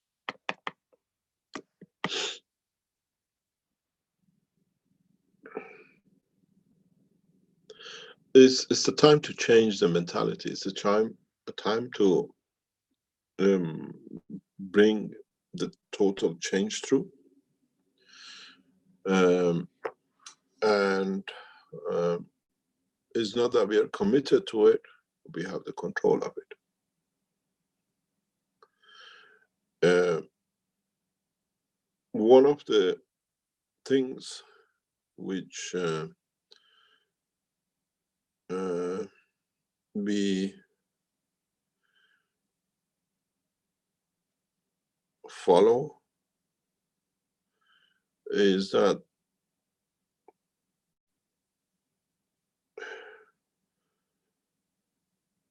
we understand the totality of the work. We understand what needs to be done, but as I said, we have to let the mankind to change. And we can make everything very simple, or mankind can make it very difficult for itself.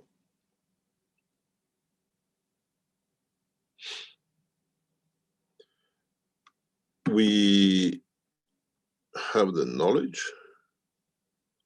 we understand the knowledge, and we have shared the knowledge.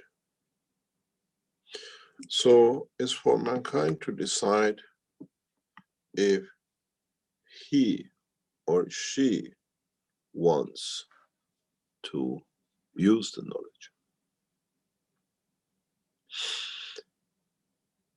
There is something which is that has to be understood, and I'll go into a very depth of it and in touching and understanding of it. In my blood, in my way of living on the physical dimension, I have a child which is born of European. I come from a mother which is related to Moses, like all of us. Even if you're a Christian, you are connected to. I come from the father who's a Sayyid, connected to the line of Muhammad. And I married a Catholic. So each one I touch, I cannot harm my own. Now you understand. But we can bring direction of correction to all. I'm deeply connected to the continent of Africa, and I'm fully committed to the nation of China. But in my blood runs the beauty of the Iranian nation.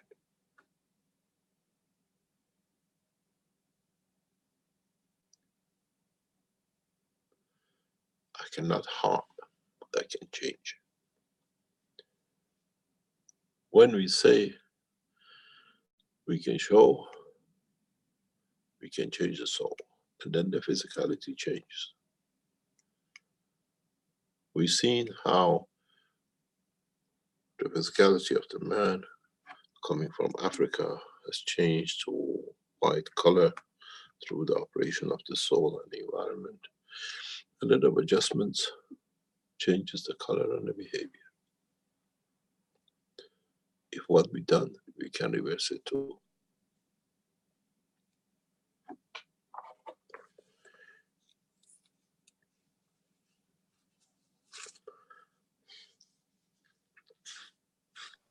But Mr. Keshe, Yes. I was wondering when do you think, like in 10 years time, 20 years time, when do you think billions of people will be using this technology and will be a common thing? If you have a mobile phone in your hand, you're always using this technology. No, but the new games, the field This technology. part of this is what exactly it's telling you. The new advancement in electronics, especially in batteries, especially in graphene, which is now the backbone of the new chips, is all part of the Keshe Foundation technology. All right. It wasn't here before we started in 2000. This is part that you're waiting to see against. We are already working in many, many directions. And the reality is, as I said, very simple. Um, if you go and if anybody can check, what is the number of the Jews on this planet at the moment? How many millions of Jews do we have? And how many others we have? And check how many people, according to the statistics we have, we see in less than a handful of years or decades, less than 2 decades, we have passed all these numbers. And with a new method of communication and what is to come, we will touch the life of every man on this planet. So those who use the knowledge and the ethos of the foundation, like those who follow the ethos of the Christ, Muhammad, or whatever, will collectively be passing them. Because this time is a collection of knowledge and what we call ethos together. So if the Jews after 6,000 years is about whatever number is, you can check on Wikipedia. I think it's around 14 to 15 million, it appears. Oh my God. According to the statistics, that's worldwide, yeah, right? Yeah. According to the statistics from securities, number of people who follow the Keshe Foundation or do work around it is past 100 million. And very soon, most of you will understand how and the way. You got to understand, by trying to discredit the foundation and me, they actually got a lot of people looking into it. And that was the beauty of it. And statistically, by national securities, Keshe Foundation websites or connected or people who work or do something around it or have been with it or touch it or understand it or heard of it or working with it runs around about over 200 million. In China alone is over 26,000 link related.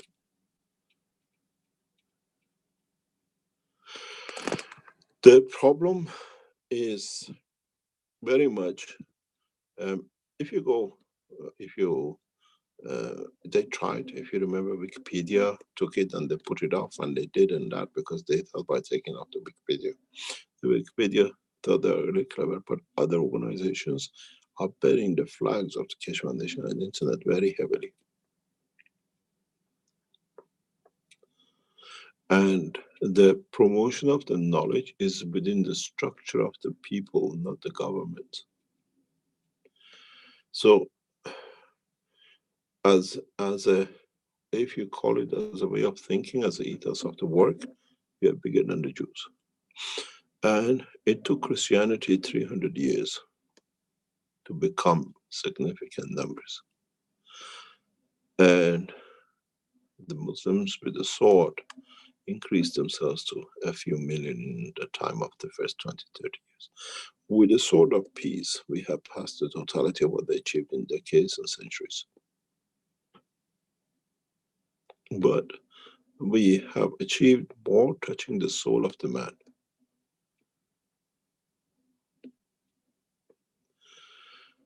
And in a way, trying to go through teachers to teach and the students to go and then become, we took the path of teaching the soul of the man, and then through then the physicality of the man to be aware of and to become. Yearning of peace, yearning of wanting to be equal, now by the wish of the man brings people to the foundation. We can trigger everything. The beauty of it is not, we are not religious, we are not the scientific, we are Keshe Foundation. Which means we follow the path of peace and the path of the work. And I don't know, I told you not, or in very recent talks I explained, we were in a meeting after signing a contract, and the guy who He's signed a contract with us. He says, strange thing is, we have agreed that the peace treaty of the Keshe Foundation to be as part of the contract of the company and all the companies and governmental officials who work with us. Even the doctors, even the scientists who touch the technology have to sign the World Peace Treaty. Usually, when you go through a doctorate and you become a doctor or become a lawyer, then you get to sworn to be loyal and listen to the medical organization who taught you or the law firm. For the first time, we give you the peace treaty before you start. So you are committed to peace before you go. Commitment of the soul will not allow you to deviate. It's beautiful. We don't teach you and then give you a certificate. We give you the certificate to your soul from the beginning that you're committed to it before you go. When you sign it, your soul will carry it. That's simple it is. People have not understood the purpose of World Peace Treaty. From now on, any factory, anyone who comes in touch with organizations or work of the Keshe Foundation has to sign a World Peace Treaty. And that's a judgment of the soul themselves. All the contracts we sign with governments, building factories or whatever, carries to it. They have to sign it. And it's so beautiful, nobody refuses it, but they don't understand when they do it, the soul takes the responsibility of it. This time, we don't run through the heart of the man. We run through the soul of the man, the same as the soul of the Creator. That's as simple as that. You think these are talks? We watch.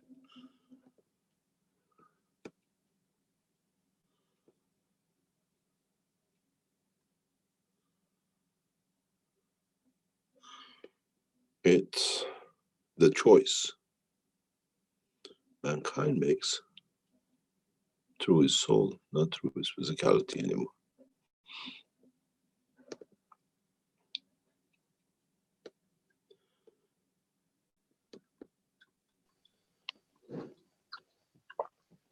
Mr. Keshe, Yes. how long do you think it will take humanity to get to the point where you'd like them to be? They're already there. We got a few unruly children. No, I don't think we're there. I mean, there's billions Oh, suffering. you're looking There's for not people. today. There's people No. dying every 6 seconds of hunger. There's a lot of misery in the world. We're not there. Can I tell you, can I answer you in a very simple way? What do you want us to do? You want to keep mankind physically here for millions of years? No, I don't want to keep mankind here physically. I'm just asking you, when do you think, in number of years, are we gonna get to billions of people living happily Let's and say having everything they need? we speak next year. Wait, why don't We right speak now? next year. We speak next year, 1st of All May. right, all right. And then we see what changes has come about and Okay. what things can be done. You got to understand,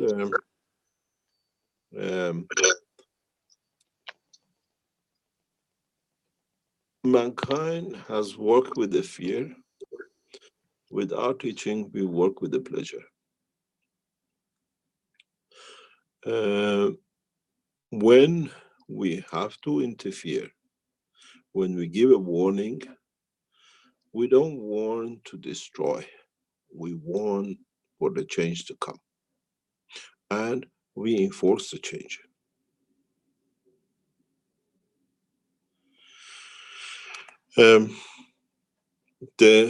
There's a huge discussion in a number of nations about the work of the foundation. But at the same time, there is a huge discussion in these people have rooted in our society. And people like ministers who fought against or tried to push against the work of foundation Now they have their own families and close relatives with cancer with no cure. They are coming through the back door through the application of the technology on the health side to find refuge in it. Many of these people, they come to the point of their suffering that they come to accept. And these things are very normal. We changed the course of humanity to bringing pleasure and peace. And there are ways which can be done. You want it to be changed tomorrow. If we change tomorrow and close all the armies tomorrow, what are we going to do with over 1 million soldiers in United States armies and others?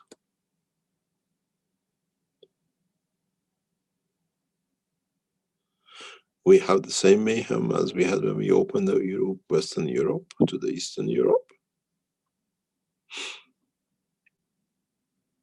Or we're going to get worse. If we decide to change the position of the arms, how many Jews do you think will be in Palestine in 24 hours? Or would the Palestinians do the reverse and greet the Jews? Says, now you don't have arms, you cannot kill us, let's live together. Our problem is not one way, it's both ways. Partially, the work of the drug barons is part of the work of the Keshe Foundation. We have to handle this till we bring national security. What we call the structure has to be changed. It's not that it's just we stop one thing. When you run an organization, you look at the totality, not just what you want to achieve. Militaries, the police force, and the rest of it partially have to bring this drug trafficking or drug abuse of drugs, doesn't matter in what shape or alcohol,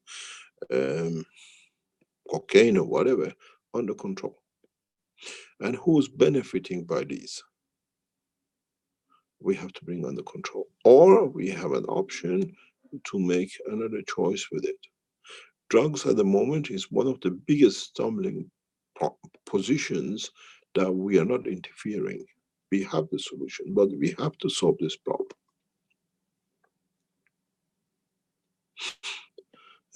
In so many ways, by building walls and digging holes under it that we see in the United States is not the answer. By freeing the position of the drugs that everybody can use what they like is not an answer. Mankind has trapped himself into this thing in a very huge way. This is one of the first things. We take military forces, police forces out of certain positions. Drugs will be switched on every street and people will give their jacket. We have a solution for it, and we just have to make some other moves till the prime position for us is arms and drug trafficking. But we have the way organizations have been set up in the background with the foundation to solve this problem. You got to understand, if Iran is rampant over, all the drugs will come straight from on the bank of the Queen of England right across the Western world. The only nation which supports huge drug trafficking and has done for centuries is British monarchy. All the what do you call Afghanistan is a source of income. This is it's not in the pocket of one man or whatever. And it's the same with the South America. New technical drugs is another position. It's not that you think the wars and hunger. You have to see what creates that hunger, what creates that war. The foundation is based, our factory in Tijuana, border of America and United States, which is a center of the drugs. We are watching everything. There are more tunnels under the ground between the American border and America than there are roads from Tijuana into American states, California. Is not just helping the man with the peace, it's just stopping other processes. National food security, energy security, medical security, access to all minerals, to all the nations, being able to have access to space and technology of a space.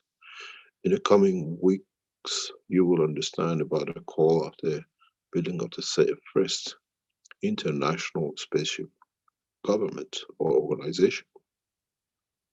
It's getting done. We're hoping that we will announce it in due course.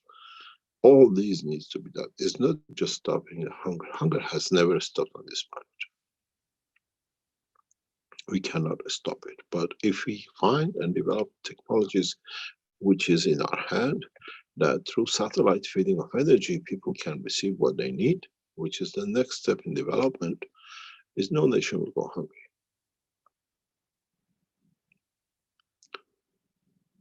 Our work is not to get access to every African village or in Amazon that they have something to eat. This time when we do our job complete, we'll feed the totality. And we have the methods of it.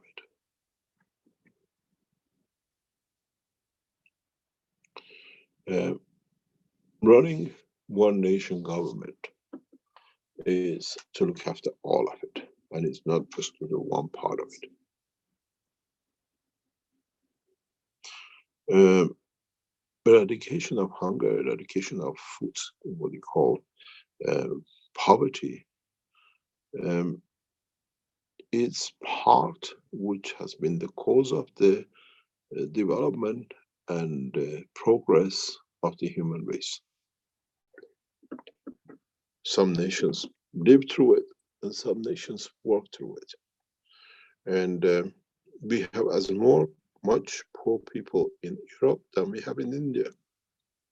But the Europeans rob from the rest of the world to keep their own people paid not to do or live on the street. You're French speaking, or you call yourself, you're from France. Why French government still receives colonial money from every nation which they colonized? You live in the streets paved with the work and the blood of the Africans and the Caribbeans and all the nations which are the French speaking. And they are kept at poverty just because they're still paying rental, that you were a boss, you came and took us, and with the shotgun and whatever, we have to pay you. What I call ganging on people. We see what happened to the African, what the French speaking Caribbean nation. After 200 years, the most richest nation in the Caribbeans was let go because they could not pay you anymore. So we let you go, we bleeded you for 200 years.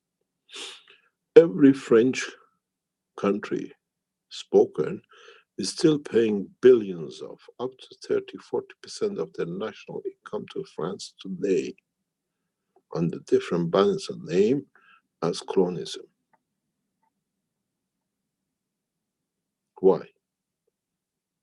If you look, the most poverty-stricken nations in Africa are the French-speaking, because some places up to 80% of their national income is paid to French government for colonization. Slavery in the totality. This will stop very soon. These are the things that is like, you know, you're a gangster and you get a family till they pay you, till they have nothing to pay anymore. It says, okay, now you have nothing to pay, I'll let you go. This is what happened to the Caribbeans. After the hurricane, they had nothing, they couldn't give anymore. You're free from paying us anymore. Belgians work different way. We saw today, this week, for the first time, the Prime Minister of Belgium in the parliament apologizes for kidnapping children out of Congo. It hasn't stopped. Now it's done in different ways. And they come to Europe and they get abused. Read the press. This week, in the parliament of Belgium, or last week, the Prime Minister has apologized to the nation kidnapping children. Those children, where did they kidnap to? Where did they go? Except into all the abuses and the slavery in Europe? Or same tradition is still carrying on? And that's why we see so many children in the Antwerp. Why Belgium is the center of child trafficking with all the pedophiles. Just go, just open the Wikipedia, just have a look. The title is there. The Prime Minister of Belgium has apologized for kidnapping so many children.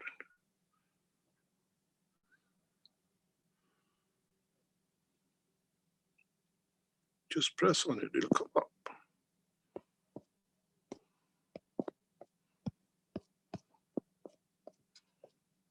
If you refer to it, it says Belgium apologizes for kidnapping children from Africa colonies. Prime Minister Charles Michel offered the apology for kidnapping and forced adoption of thousands of children born in mixed races couples when Belgium ruled Congo, Rwanda, Burundi. But they don't say it's still carrying on. And the same kings and the family rape and kill the same. It hasn't stopped. It's done under different names.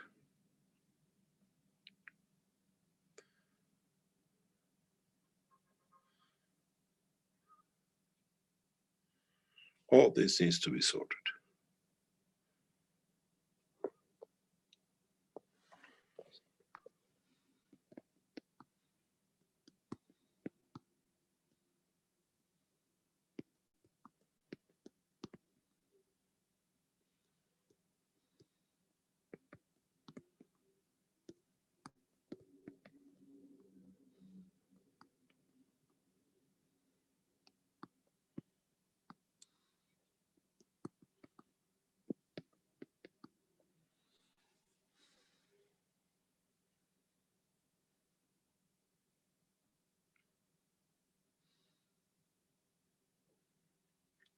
Any other question?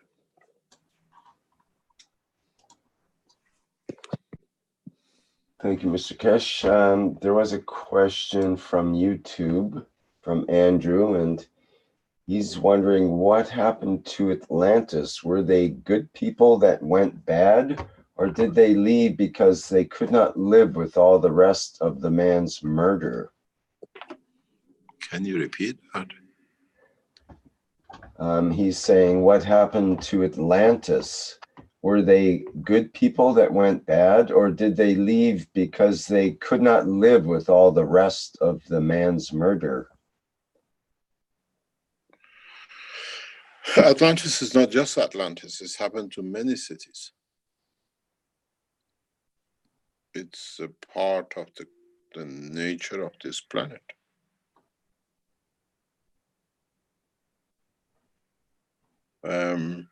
If you look with the Chinese building the 7 dams, how many Atlantises have they created? Many, many villages. They didn't demolish it, they just emptied the people.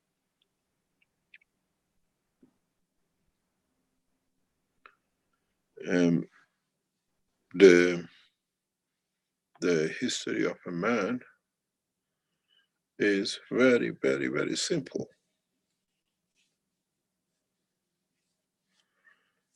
And this is what we see as part of the humanity. This is part of our work. To be there, to be part of, but understand the totality.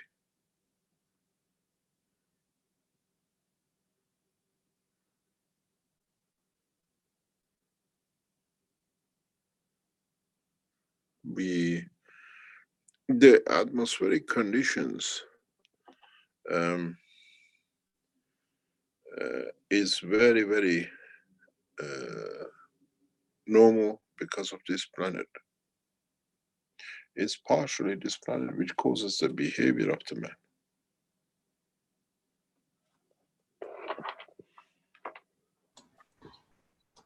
Mr. Keshe, I noticed the last few days, and I've noticed before, but with the birds, the hummingbirds that are around a feeder, and hummingbirds can get quite aggressive with each other, and they, even though they have more than enough to go around as far as the feeder goes, and I keep it full and so on, they have aggressive behavior.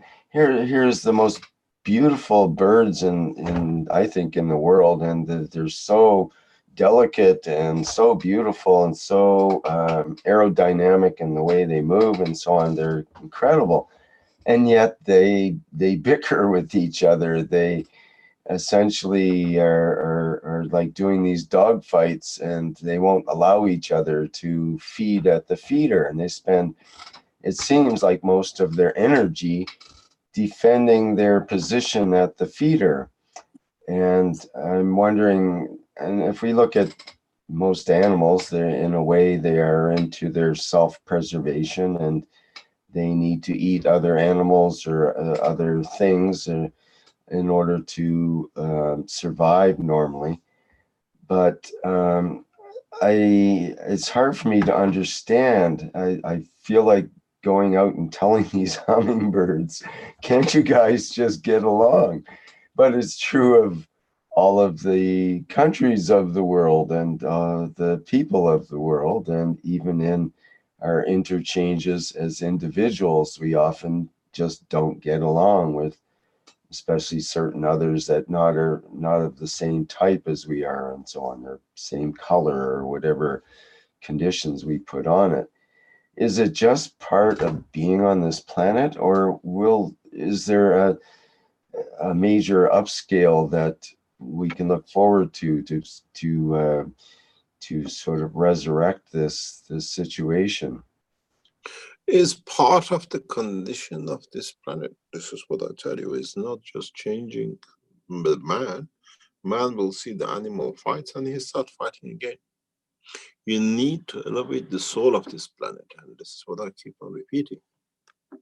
And does the soul of the hummingbird get elevated as well? And will that mean they no longer fight with each other? The rat, the mouse, the donkey, and the rest. This is part of, it's not elevation, is going through the next phase. The worst thing, unless accident happens, is destroying a culture, a planet. It happens often. It's not that it doesn't happen. And as it happens in those cases, we see it, we are aware of it, we evacuate. It's been done many, many times. When mankind opens itself to the space, you will see many people who are forever travelers of space. You cannot find a condition that they can survive in. There is no planet. If we could find a planet which matches theirs, we'll give it to them. Every life is created out of certain conditions. And this is part of the problem with this structure. That we, in a way, you know, you find a ship abandoned or is sinking, you pick up its passengers, and then you have to find a nation to accept them. But when we see crashes of solar systems, crashes of galaxies, crashes of the universes, we evacuate as much as possible. It's done many, many times. It's part of the total structure of the work. We know more or less race in the universe has ever been allowed, once it's created, to disappear into these accidental situations. As much as possible has been preserved. It's not that the Earth suddenly appeared on Earth, on the solar system. The progress of creation of all the stars is monitored, is looked after, is done. It's not that there's 100 billion stars who's going to be there to do. It's a structure we set, automatic, through the creation of the soul, interaction of the fields, link up. You have a very big common denominator, the way mankind has a common denominator. In other teachings I explained, the galaxies have a common denominator, the universes have common denominator. We can go into the totality of taking the souls out. And then they decide how to structure themselves. I remember I had, as I've explained this before, many discussions and arguments and heated discussions with Caroline and with Elia Kostova, that you have to take the children of this planet with you. You cannot leave them behind in disaster. We never behave that way. We stay straight in our work, but at the same time, people have to learn how to work within the structure of the life. As I said, this time we are not here just to teach one place and give them some sword to behead some, or the others to become the others, to kill some. This time we elevate the totality, from the ants and every single thing to the top.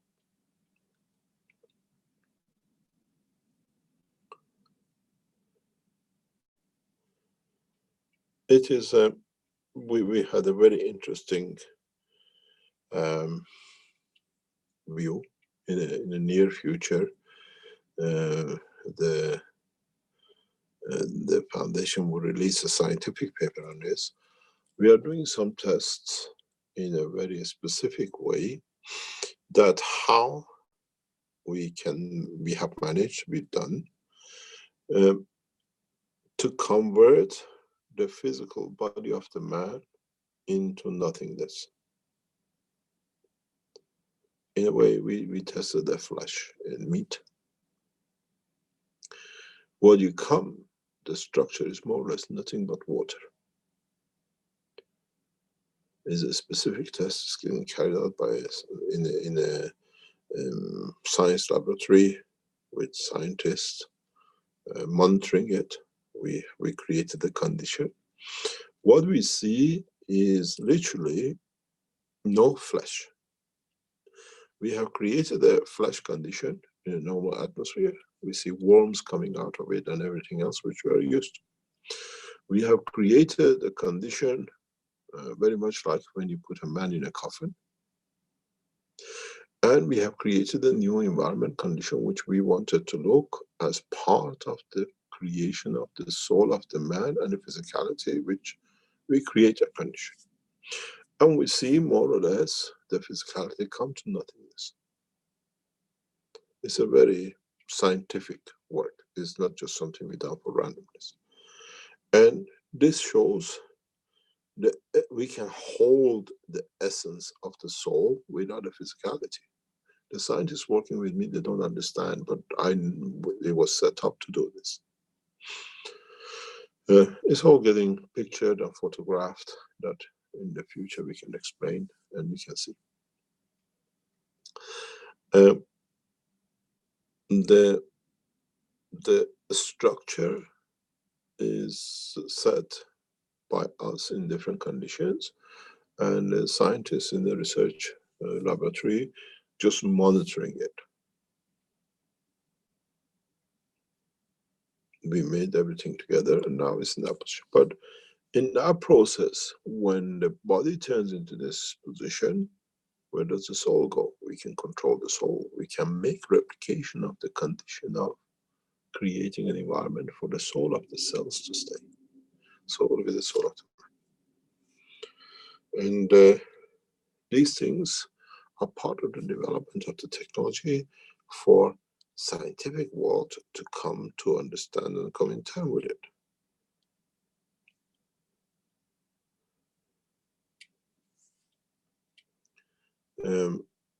Part of the understanding is how we elevate the soul of the humanity. To get to the soul of this planet, to change it is very, very difficult. Because it's set. We can reach it, we can do it. But it's easier to create a condition that such a thing does not happen again. It's like creating a bandage on this planet that such a position does not happen to what? We see it with the change of the vertical being. They don't kill.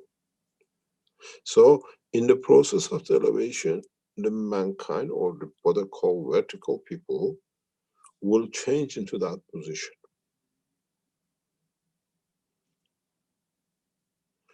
But with the dimension of I pass the lion and the lion can sleep outside my door, the man sleeps on the fields without the fear, because no one will take energy from the other. Then we say, what's going to happen to the world population? Each one through the cycle of his life will come to the termination of separation.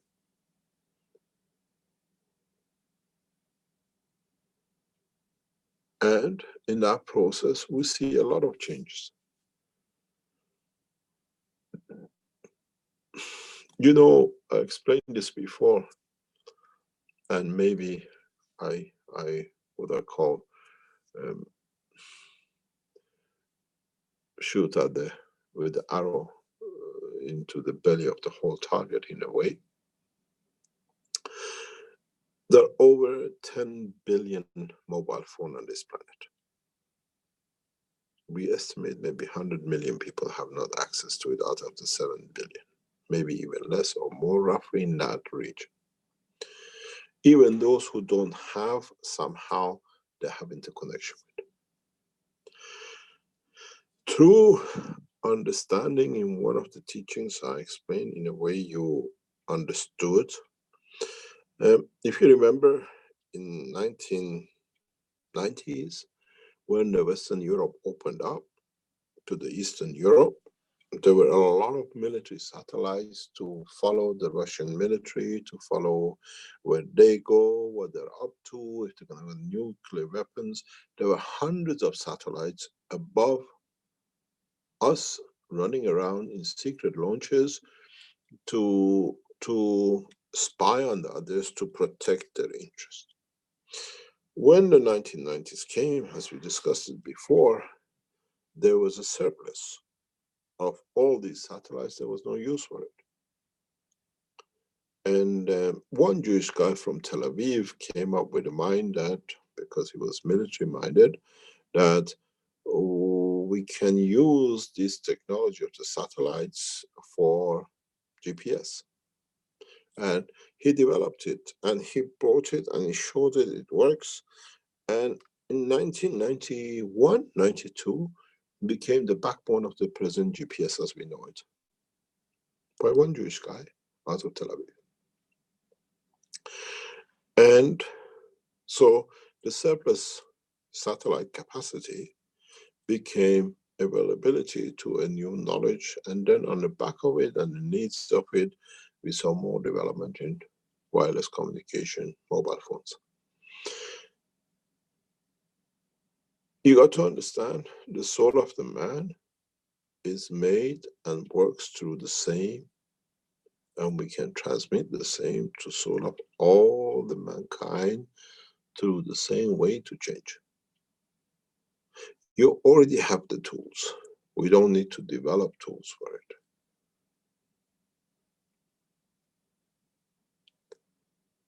The tools to create peace is here.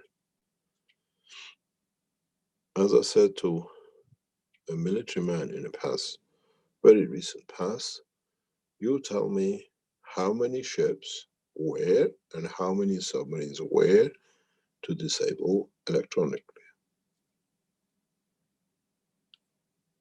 then give me 5 minutes. I don't need more than 5 minutes.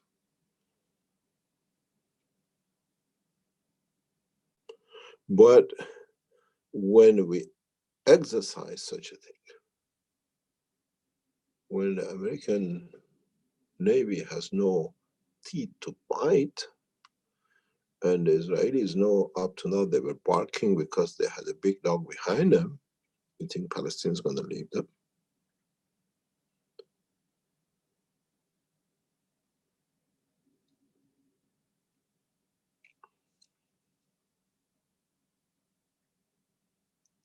Have you seen a TV program called The War of the Thrones? How the skeletons take over? The Game of Thrones. So our kindness to the Americans not to stop their weapons in Middle East, in the Persian Gulf, is out of the fear of protecting the Israelis in Palestine.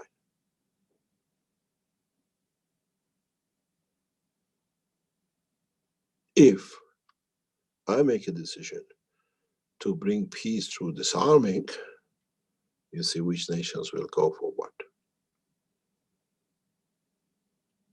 We used to have a dog, and this dog, called Pluto, was a Doberman, a small Doberman Pinscher. I bought him when he was 3-4 weeks old, and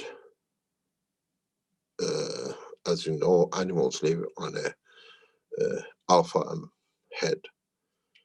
This animal, a beautiful dog, had a very strange habit, which is many times remind me of the behavior of Israelis. With the children, we used to stand in front of him. He used to stick his teeth out and walk backwards till his back, his what they call in English, his backside, could feel the leg of Caroline. And then he used to bark because he knew I've got the boss, the alpha behind me, because Caroline used to love this dog, was the mother feeding him and everything. He had to be fed before us and everything else. He used to show his teeth, but he used to go back till he feels the safety of the leg of Caroline, and then he used to bark like a lion. And the minute we used to separate him from Caroline, he was in our hand. He couldn't do anything. He was as tame as anything. And if I take the military power of the United States out of the American naval forces and army in Middle East, the dog has no tail to touch. There is no leg to bark. We are doing this out of our love for humanity, not of our fear of what is going to happen. We've done it with the drones. We've done it with the American ship in Black Seas. We can combine the two. I'm becoming very specific because I know what I carry. So those who think are the leg of for the others to lean against the bar have to understand we can move the leg and the dog at the same time. But my biggest fear is, would the Palestinians allow one Jew to exist in Palestine?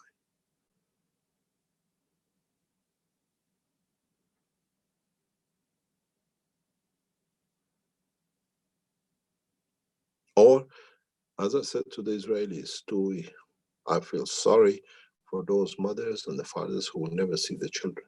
The same goes to the Americans. The same goes to any other army. We have to move in the direction of peace for all the armies. Armies should be there to build arms, to give hand to people to build nations, not to kill other nations.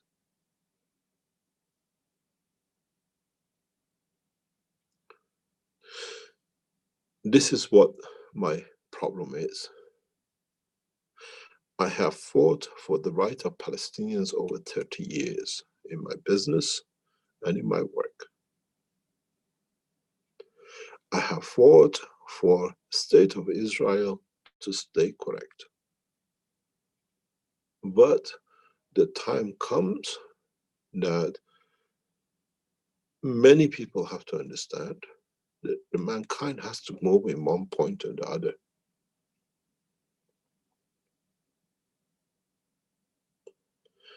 We can change the condition. And if I teach you in 1 second, all of you can switch any military base into no military base.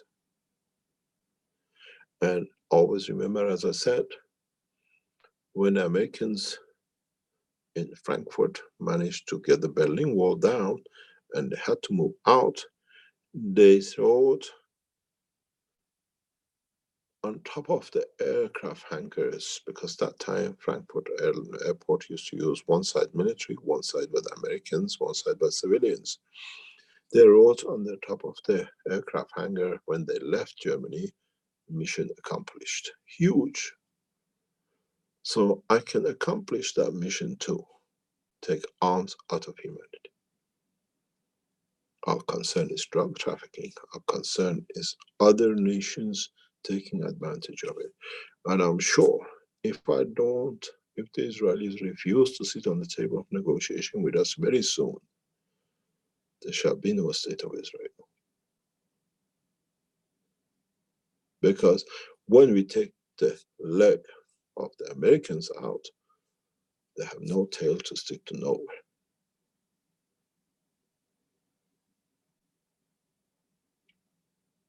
And this is not the answer. We enrich the nation of China with technology to have enough to guarantee national food security. We do the same with India and other nations. We enrich the nations with petroleum that they do not need to do. Working has to be a pleasure, not the obligation for mankind.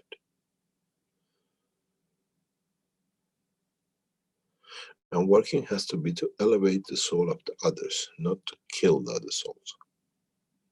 Be it the dog, be it the lamb, be it the man.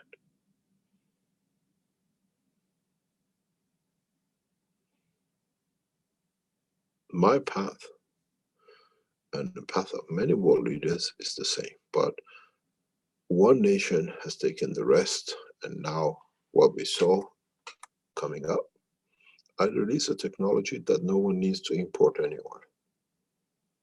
And then we release the technology that nobody needs to buy any food.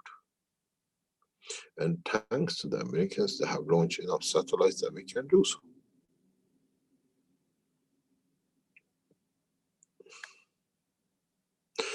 I explained we have access to wireless energy. We have access to wireless soul of the man too. It's the same technology. As I said, I could build the brain with a GANs, and I could make gold with a GANs. And you've seen both with a coma and with Peter. Which one do you want me to reverse?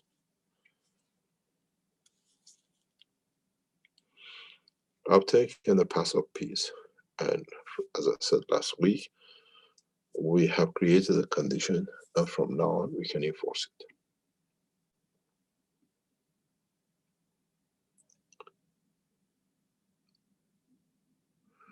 My biggest worry is, would the Americans be able, by not having any more power, to control the nations not to be flooded with drugs, what they're afraid of?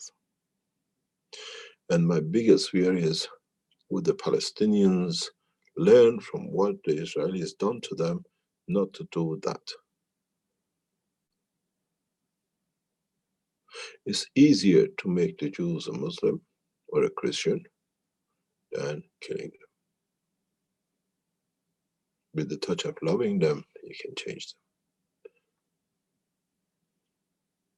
This is my biggest fear. I supported Palestinians, what we call comfort, all my life. because I understand. I understood at a very young age what had been done to. I don't support the military uprising. Anything to do with killing is not mine. I've supported them with clothing, with food, with making comfortable. They have access to medicine, all my business life. There should be no fighting. And the Israeli government knows my work. So my condition is very simple. Are we going progressively towards comfort for everyone? This planet is so huge, we can create it. Or are we going to set the example by all the whites to become brown and black again? And we get rid of all the WCs.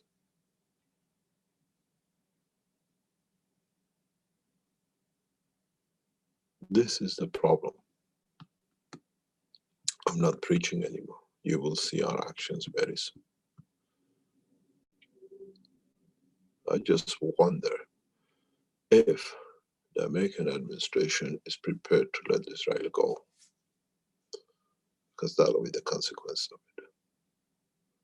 And if the American administration is prepared to open the gates of the Tijuana to all the drug trafficking into the America, because then they have, you see, when the policeman is not there, everybody runs. We don't have a policeman. We have a group of bandits who've been terrorizing everybody. When they are not there, no more people will take over. Drugs will be like sweets on every corner of America.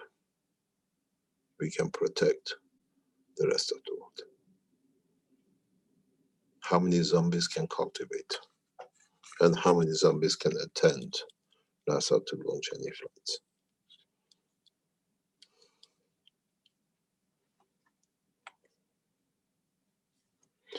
This is my problem, protecting the people not to suffer. But maybe we have to make an example.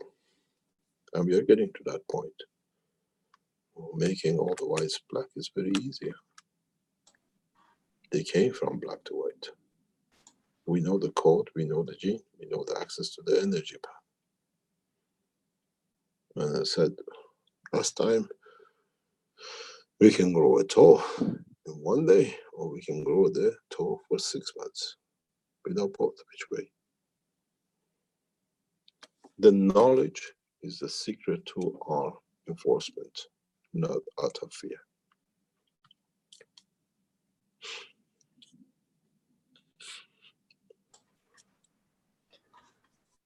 Mr. Keshe, there's a question from Chris that might be relevant.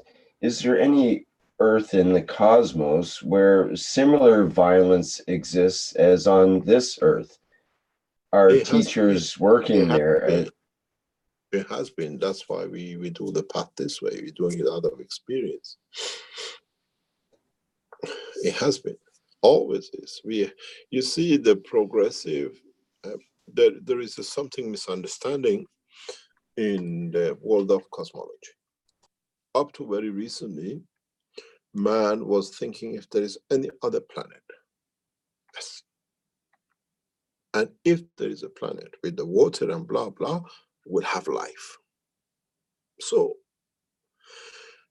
there is some misunderstanding. There's one addition to this knowledge which we added.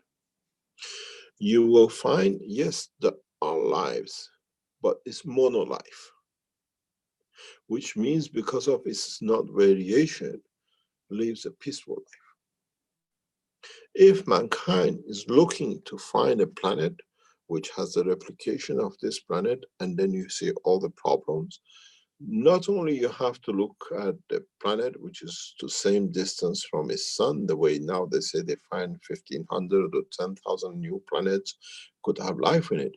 You have to look for the axis deviation on it. That axis deviation creates combination of lives, opportunities. All the planets which are vertical axis will have a mono life. We don't see this. So some planets go through this phase of what we call the angle of inclination and a position. And that enforces new direction of life. And we have seen these kind of complications before, and we can sort it out. One of the easiest way is to take the planet out. And the way we take it out is we increase its magnetic gravitational field forces to the position that it goes back to the sun. In totality, it creates some variation in other planetary system in the system, but it's the easiest solution. You know, when you take a pot of soup and it's not correct or whatever, you put it back in the main pot. We can do that. And it's been done many times. Venus will move slightly backwards. Mars will find a new position. All the planetary system in the queue will change slightly. Very, very slightly. Not much.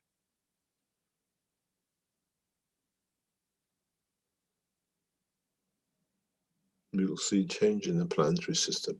But it's not the first time.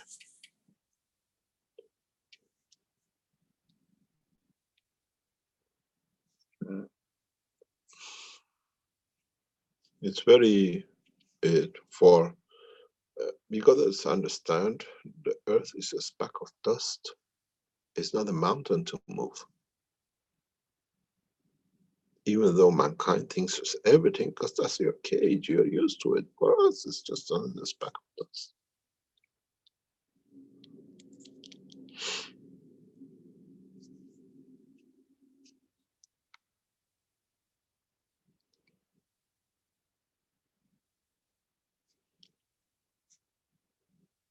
We're making the information very public, directly to mankind. And I cannot be more straightforward. You remember the last time when we released a USB stick to governments, and we saw the Americans forced all the NATO countries and other countries, EU countries, not to attend the Keshe Foundation Peace Treaty. And through the pressure by the Italians were the first nation which broke rank, and they came. And now we announced that the Italians joined. Received a call from the American embassy that this time will not be there, but will be there next time because the Italians broke rank. We've seen the same thing with the One Belt One Road of the presidency of China. We saw again Italians breaking rank last month, as we forecasted they will be done.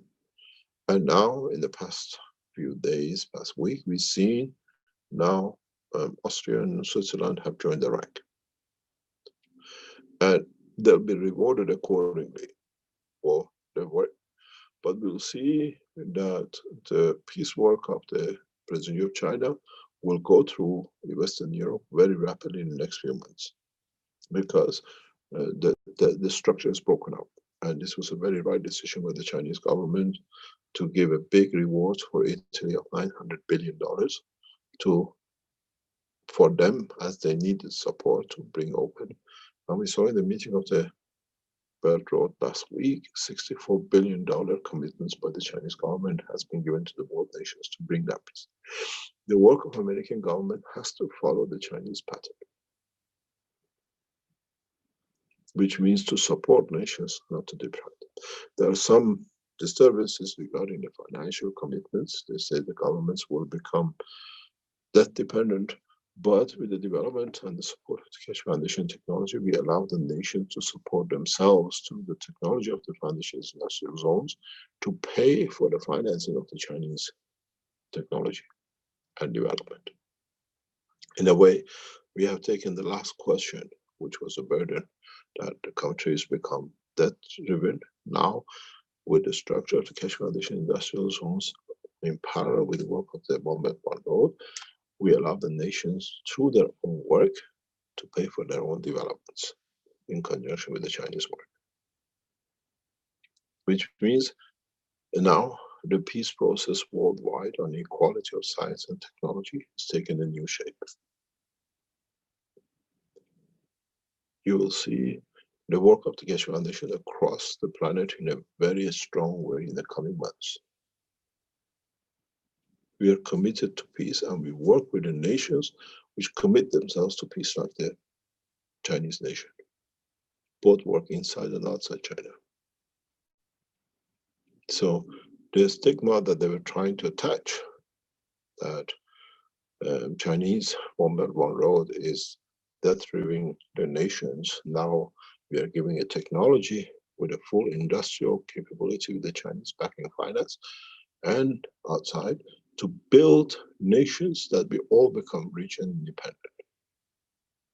You'll be able to buy everything what you call ganses on every corner streets in the coming time.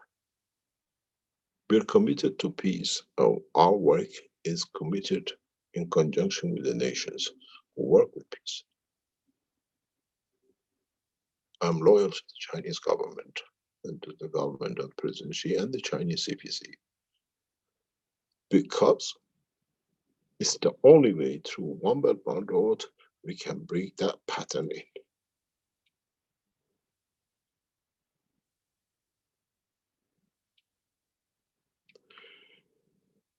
It has to be understood, peace comes when all nations have all the same. When no one needs to move from one nation to another to eat or to be educated. This is what we did in Ghana. And we saw the same thugs as we heard in other places work the same. The strength of the knowledge, technology, with the theology of equality has to come through. In one way, maybe very soon, the way we see it, One Belt One Road will hit United States of America, because they will not have the finances to feed their own people.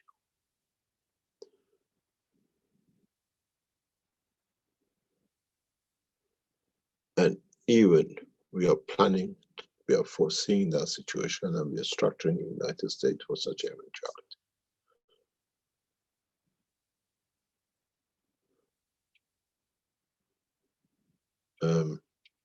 We got to understand, peace is not talk. Peace is working, delivering a new science with a new ethos. And every nation which receives the Keshe Foundation technology in development of new technologies for freedom of their nations, national food security, has to commit themselves to World Peace Treaty. You have two choices. You sign yourself to peace, and you get all the benefits of the Chinese government's development on the back of the Keshe Foundation. Or you live the way it is through economicals, all the problems you have. It's very, very simple. We have set this road for peace, and we have signed agreements to that effect.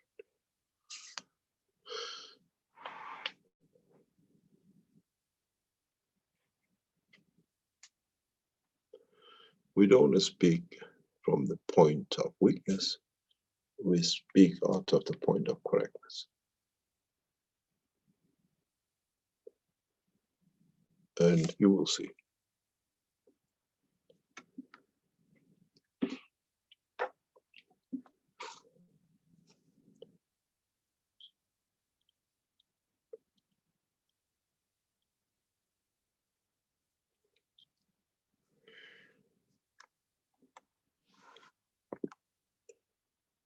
Any other question?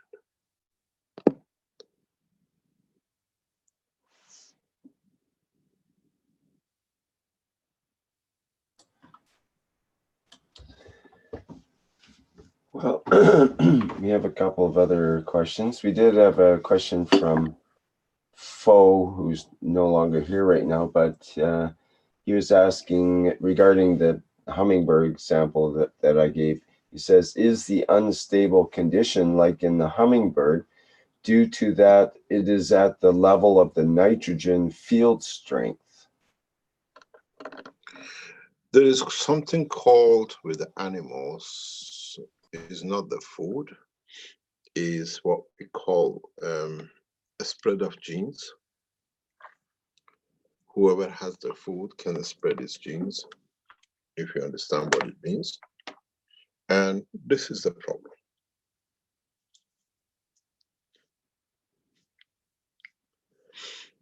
It's very much a poor man in Africa can afford only one wife, maybe one child.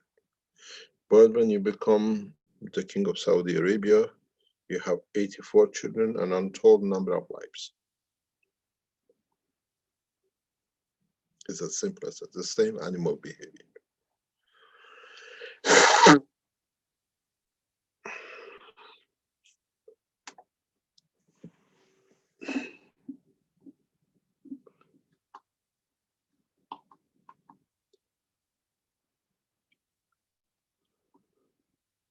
We are nearly 3 hours. I think today we made a very clear cut in respect to the work of the foundation and respect to work of our commitment to peace. And in so many ways, does mankind need to suffer?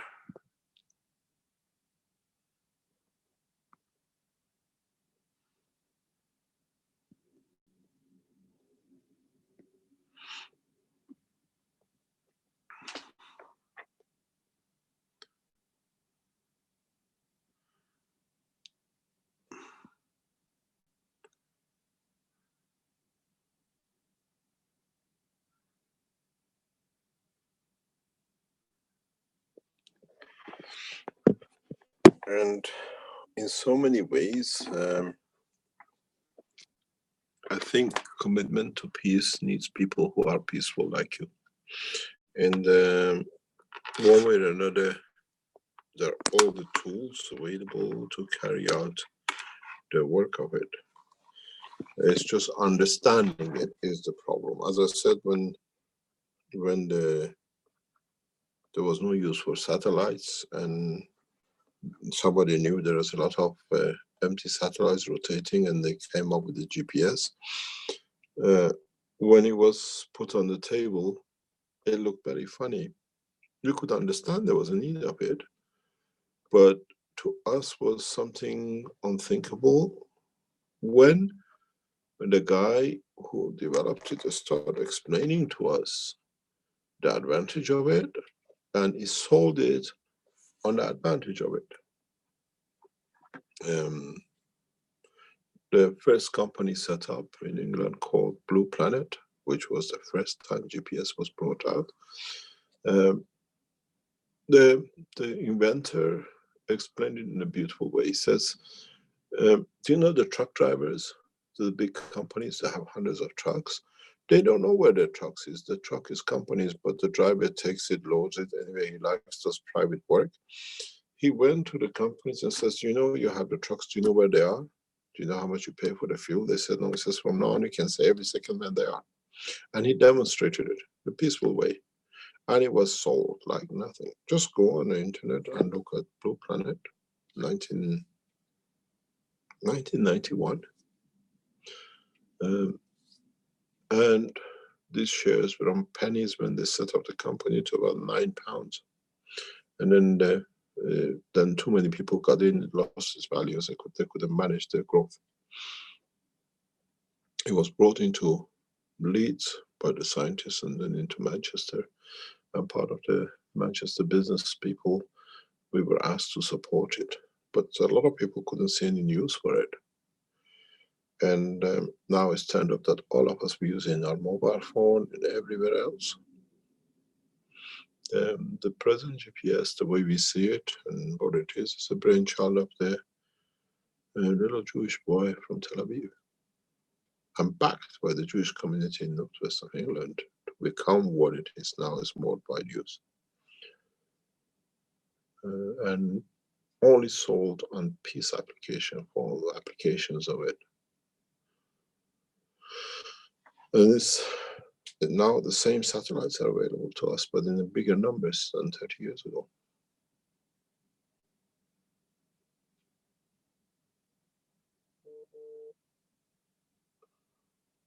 can we use the same satellites to send the same codes to this arm, or to shut down for good?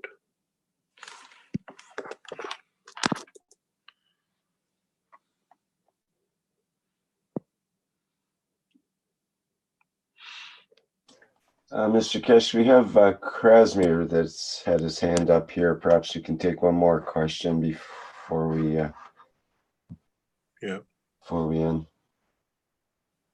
Hello, everyone. This is Krasmir from Bulgaria.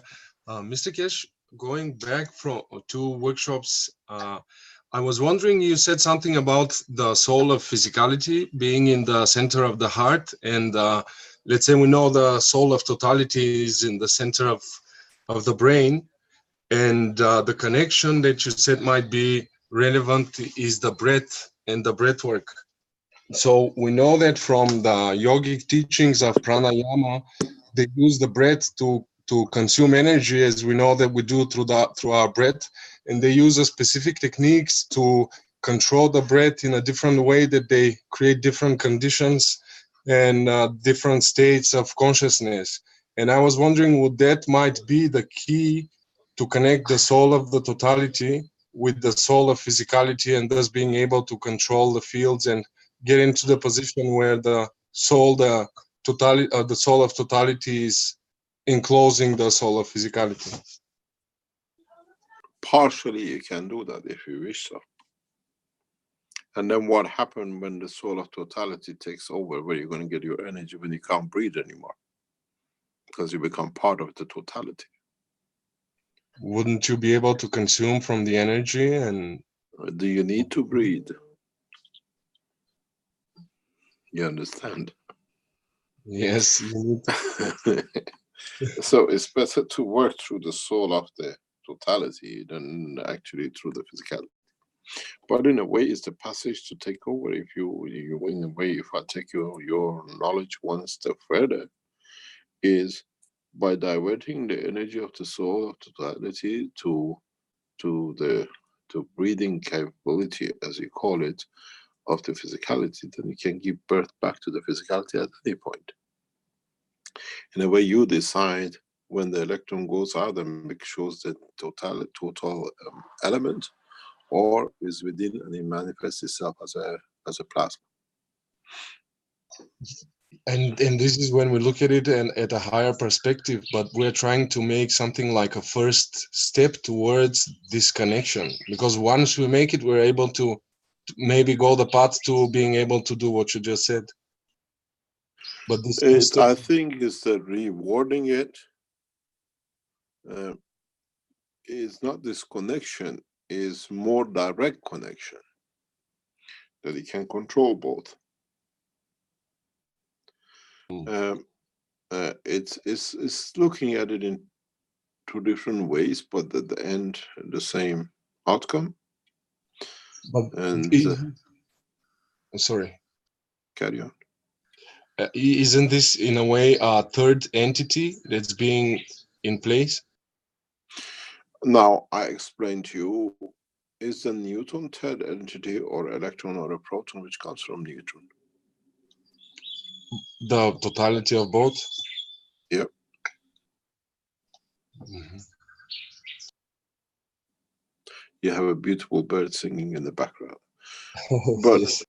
This is what is part of the structure of life on this planet. We're not here to destroy. We are here to elevate, to find a peaceful path for mankind to become part of the totality. And this is what, unfortunately, we have. You know, sometimes you take a child who's crying and shouting, he wants to play with the fire, and you tell him not. It doesn't matter what he shouts and cries. I think we come to that point with the mankind. We got to do it. Doesn't matter how he shouts and cries. So then when the child is grown enough to work with the fire,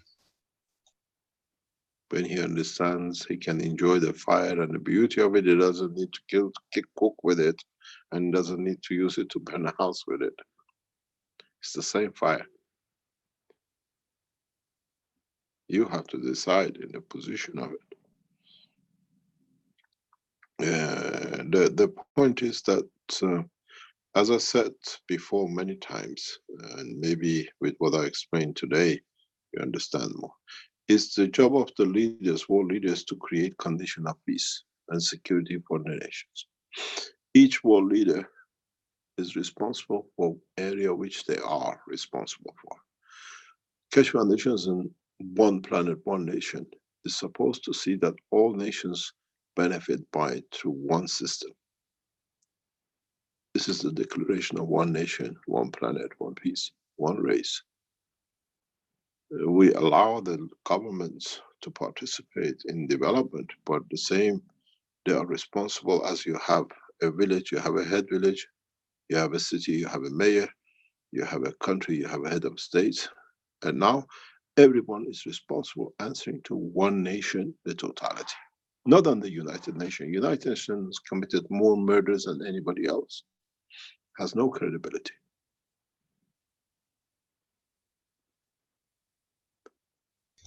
So how do they get out of the position they are in and the position We that they're? we are creating a condition that nations, citizens of the nations, do not look up to world leaders, but look at as to one nation government. You will understand very soon. The establishment of Universal Council, establishment of the Earth Council, is the phase which come into operation very rapidly. As I said today, if you're Chinese, your right is only when you're in China. But if you're Chinese in New York, you have no right as Chinese, unless you're American. Where a Chinese in New York should have the same right as in China. You cannot do. If you look at the new policy which was announced by the Chinese leadership in the One Belt One Road, all the things which are set negative in getting new contracts is criminal act. Bribery, what do you call it? We call it backhanders and all that. In the new policy of One Belt One Road is a criminal offense. It's declared completely by His Excellency Presidency of China last week.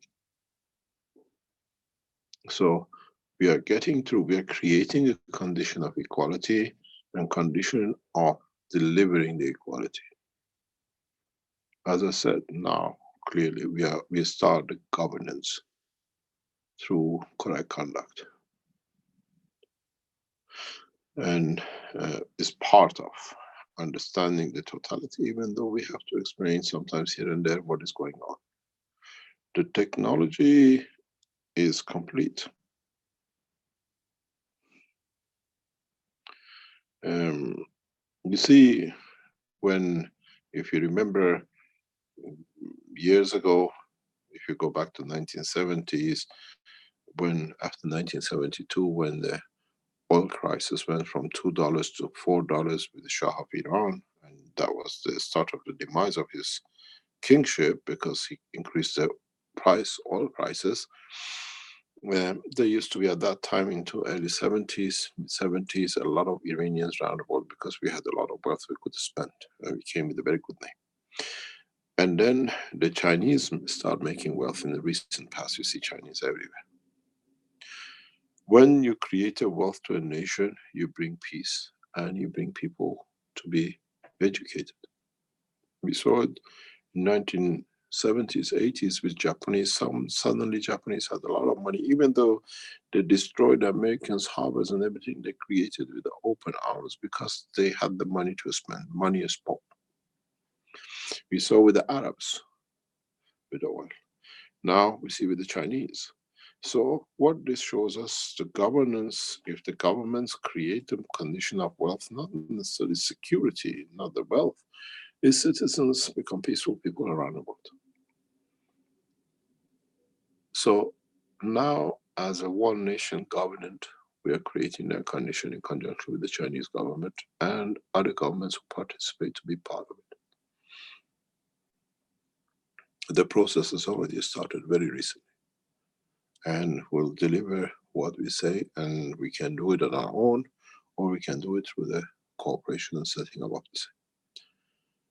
the As I said, in the coming weeks, you hear about the work of the Keshe Foundation at the way we wanted it. We start governing through the peace and through sharing of knowledge in an open platform with nations, with the people who govern the nations.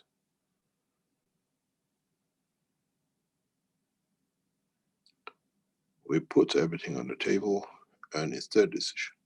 You will see a lot of changes, especially in other countries which they'll turn their back on the United States. And any nation who's in that dominion of warmongering.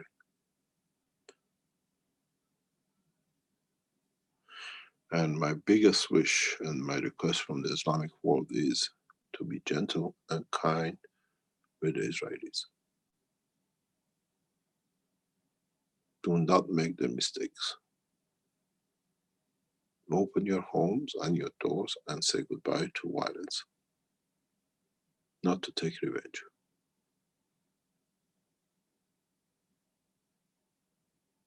We look after the rest.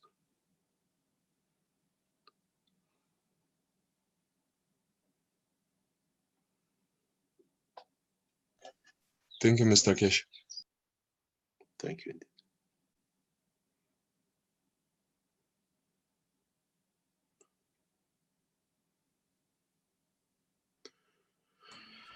Shall we call it a day? It's nearly 3.5 hours.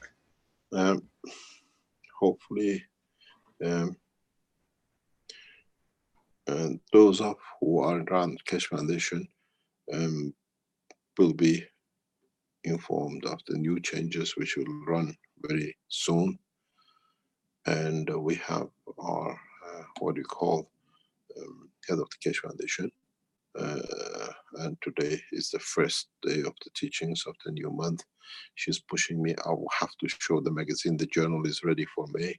So we leave it to her and I say goodbye. And we leave it to the management of the Keshe Foundation to show you the new journal. And I hope we share knowledge the same way, free way, under the Keshe Foundation Journal worldwide, as the same as with our wiki.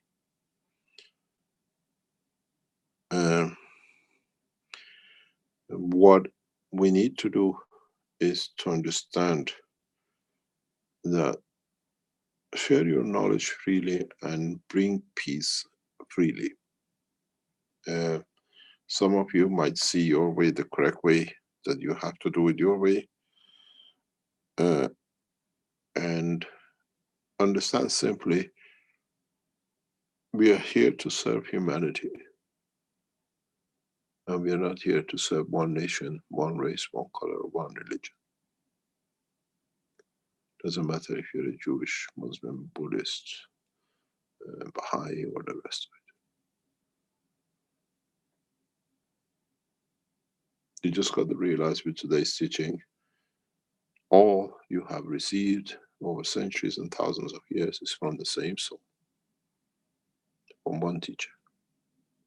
Mankind's life is so short that to them, 2000 years ago from birth of Christ, or 1400 years ago from time of Muhammad, or 6000 years ago, or 4000 years ago from Moses or a Buddha, or the rest is such a long time. It's just one tea break for the teacher.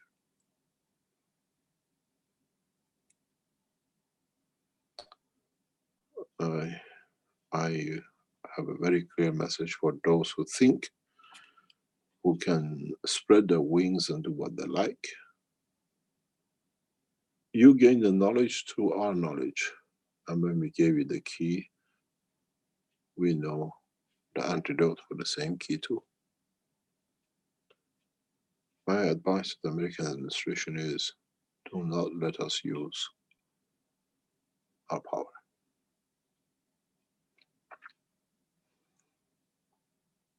Of knowledge and our power to guarantee world peace.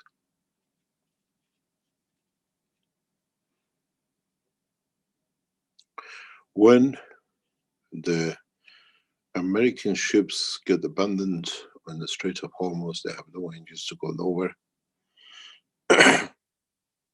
We will see the hospitality of the Iranian nations to the American soldiers.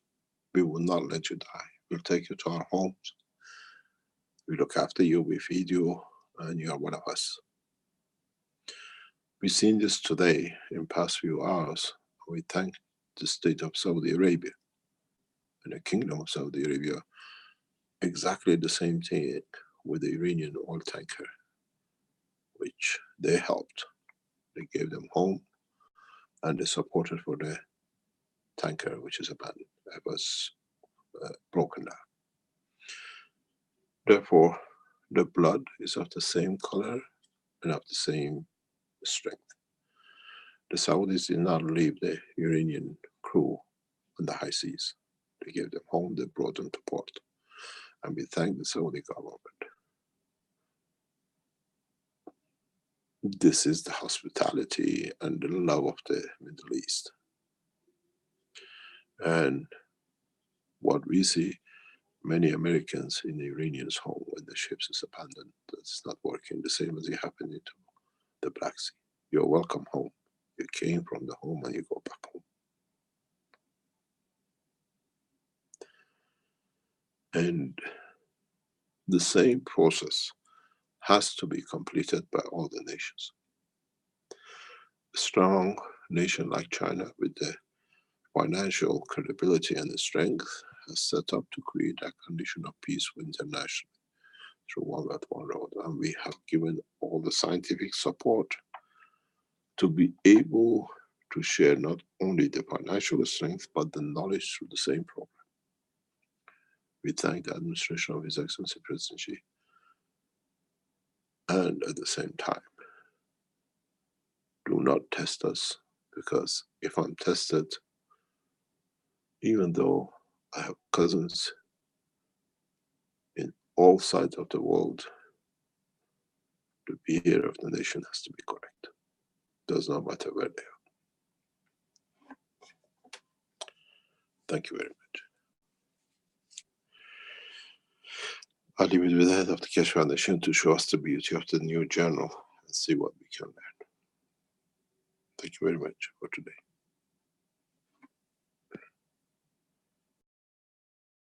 Thank you, Mr. Keshe, and thank you for having the patience to teach us for so many years and still carrying on. So we have finally the May edition of KF Plasma Times, as usual at the beginning of the month. And we will just go through the headlines, the summary of the articles which are waiting for you to read as soon as it's getting published. In May, we have few of the teachings related to the carbon-14. The first article in the KF News, a summary of the Knowledge Seekers workshop related to carbon-14, is the rotation without motors. Another article in KF News is regarding the blood circulation being the cage for the soul of the man, as it was presented in the 273rd Knowledge Seekers workshop. From 262nd Knowledge Seekers workshop, the carbon-14 topic regarding the balance connection, a log between the physicality and the soul. The carbon-14 as a foreigner, it's the creator of the structure of the man.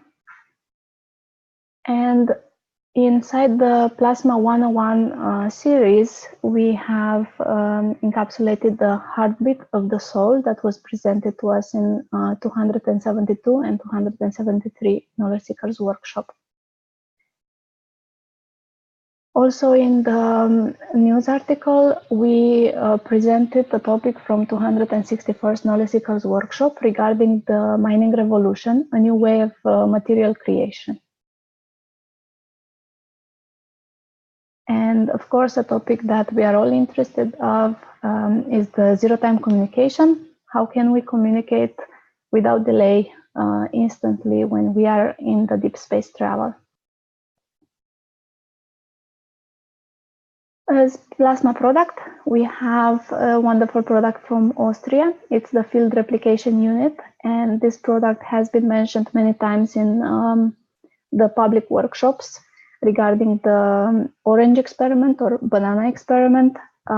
It regards the replication of fields. So in this case, you can replicate various food articles inside the water in the field replication unit, and you receive the taste and the properties of that element that you have replicated.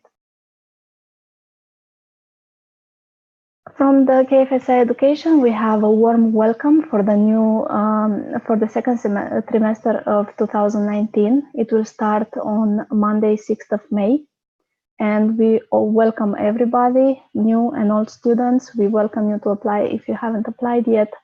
And there will be very nice teachings waiting for you in the archive and new teachings live.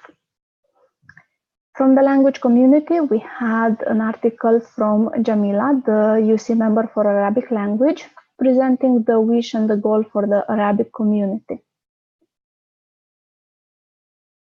In the Plasma Scientific Journal, we had a very nice experiment regarding the increase of pH in the drinking water when it was exposed to the influence of GAN's liquid plasma of carbon dioxide. And from the health section of the Plasma Scientific Journal, we have the GAN's water applications for second-degree burns and the method that the author has applied. And if you want, you can try and please provide us the feedback if you replicate the experiment. In the testimonials, we have a very nice feedback from Bente, saying that her questions started to get answers as soon as she started to learn from the Keshe Plasma Science and Technology. She is currently studying book number 2, The Structure of Light, chapters 3 and 4, and she is very excited about the things that are being revealed versus what was taught in the previous knowledge in school.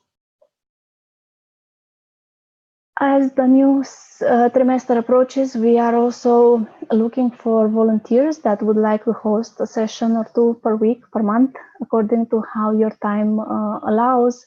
You are more than welcome to help hosting in your language or in English private teachings.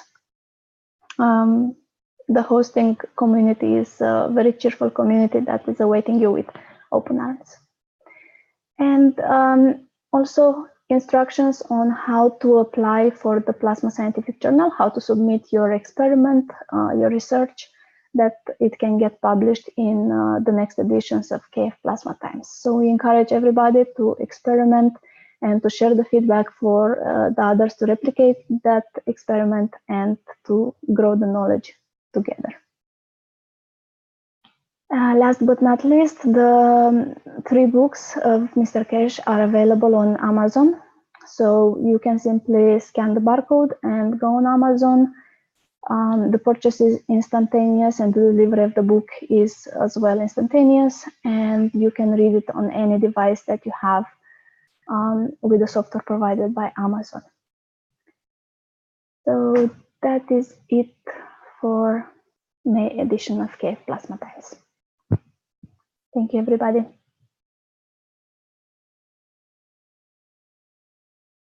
Great, thank you, Ella. And that should be available on the website probably in a few days, I expect. Is that correct? We target to have it by the end of this week for everybody to enjoy the articles. Perfect. Okay, we look forward to that, as well as next week's Knowledge Seekers Workshop at this usual time and place. Is there anything else we need to talk about before we sign off for today?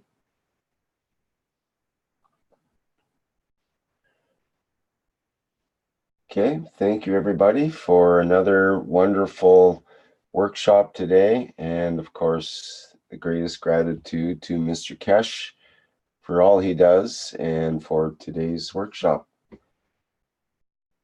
Okay, we'll see you next time around. And I think Flint will take us out here. Bye for now. Hello. We are the Keshe Foundation. Our mission is to bring peace on Earth and join humanity with the universal community. We wish and work to bring man as equal to all beings in the universe. By teaching plasma science and technology equally to everyone, no one is left out and no one is abused due to lack of knowledge. By donating to us, you can help achieve this goal. keshefoundation.org/donate.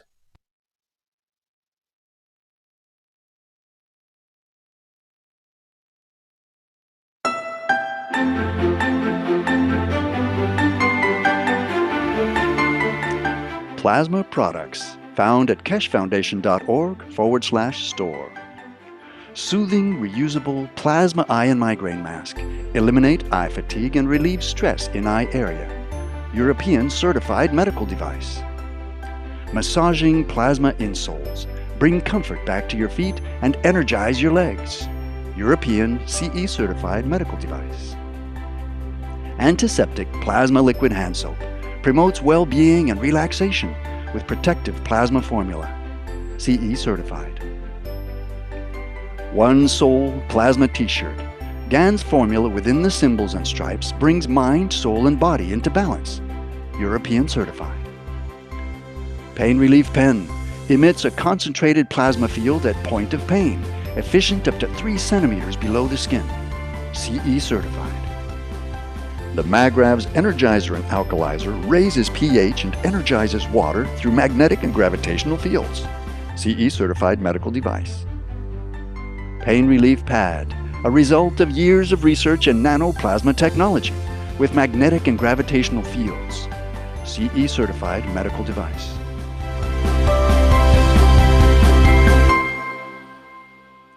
Visit the online store at keshefoundation.org/store or find a distributor near you.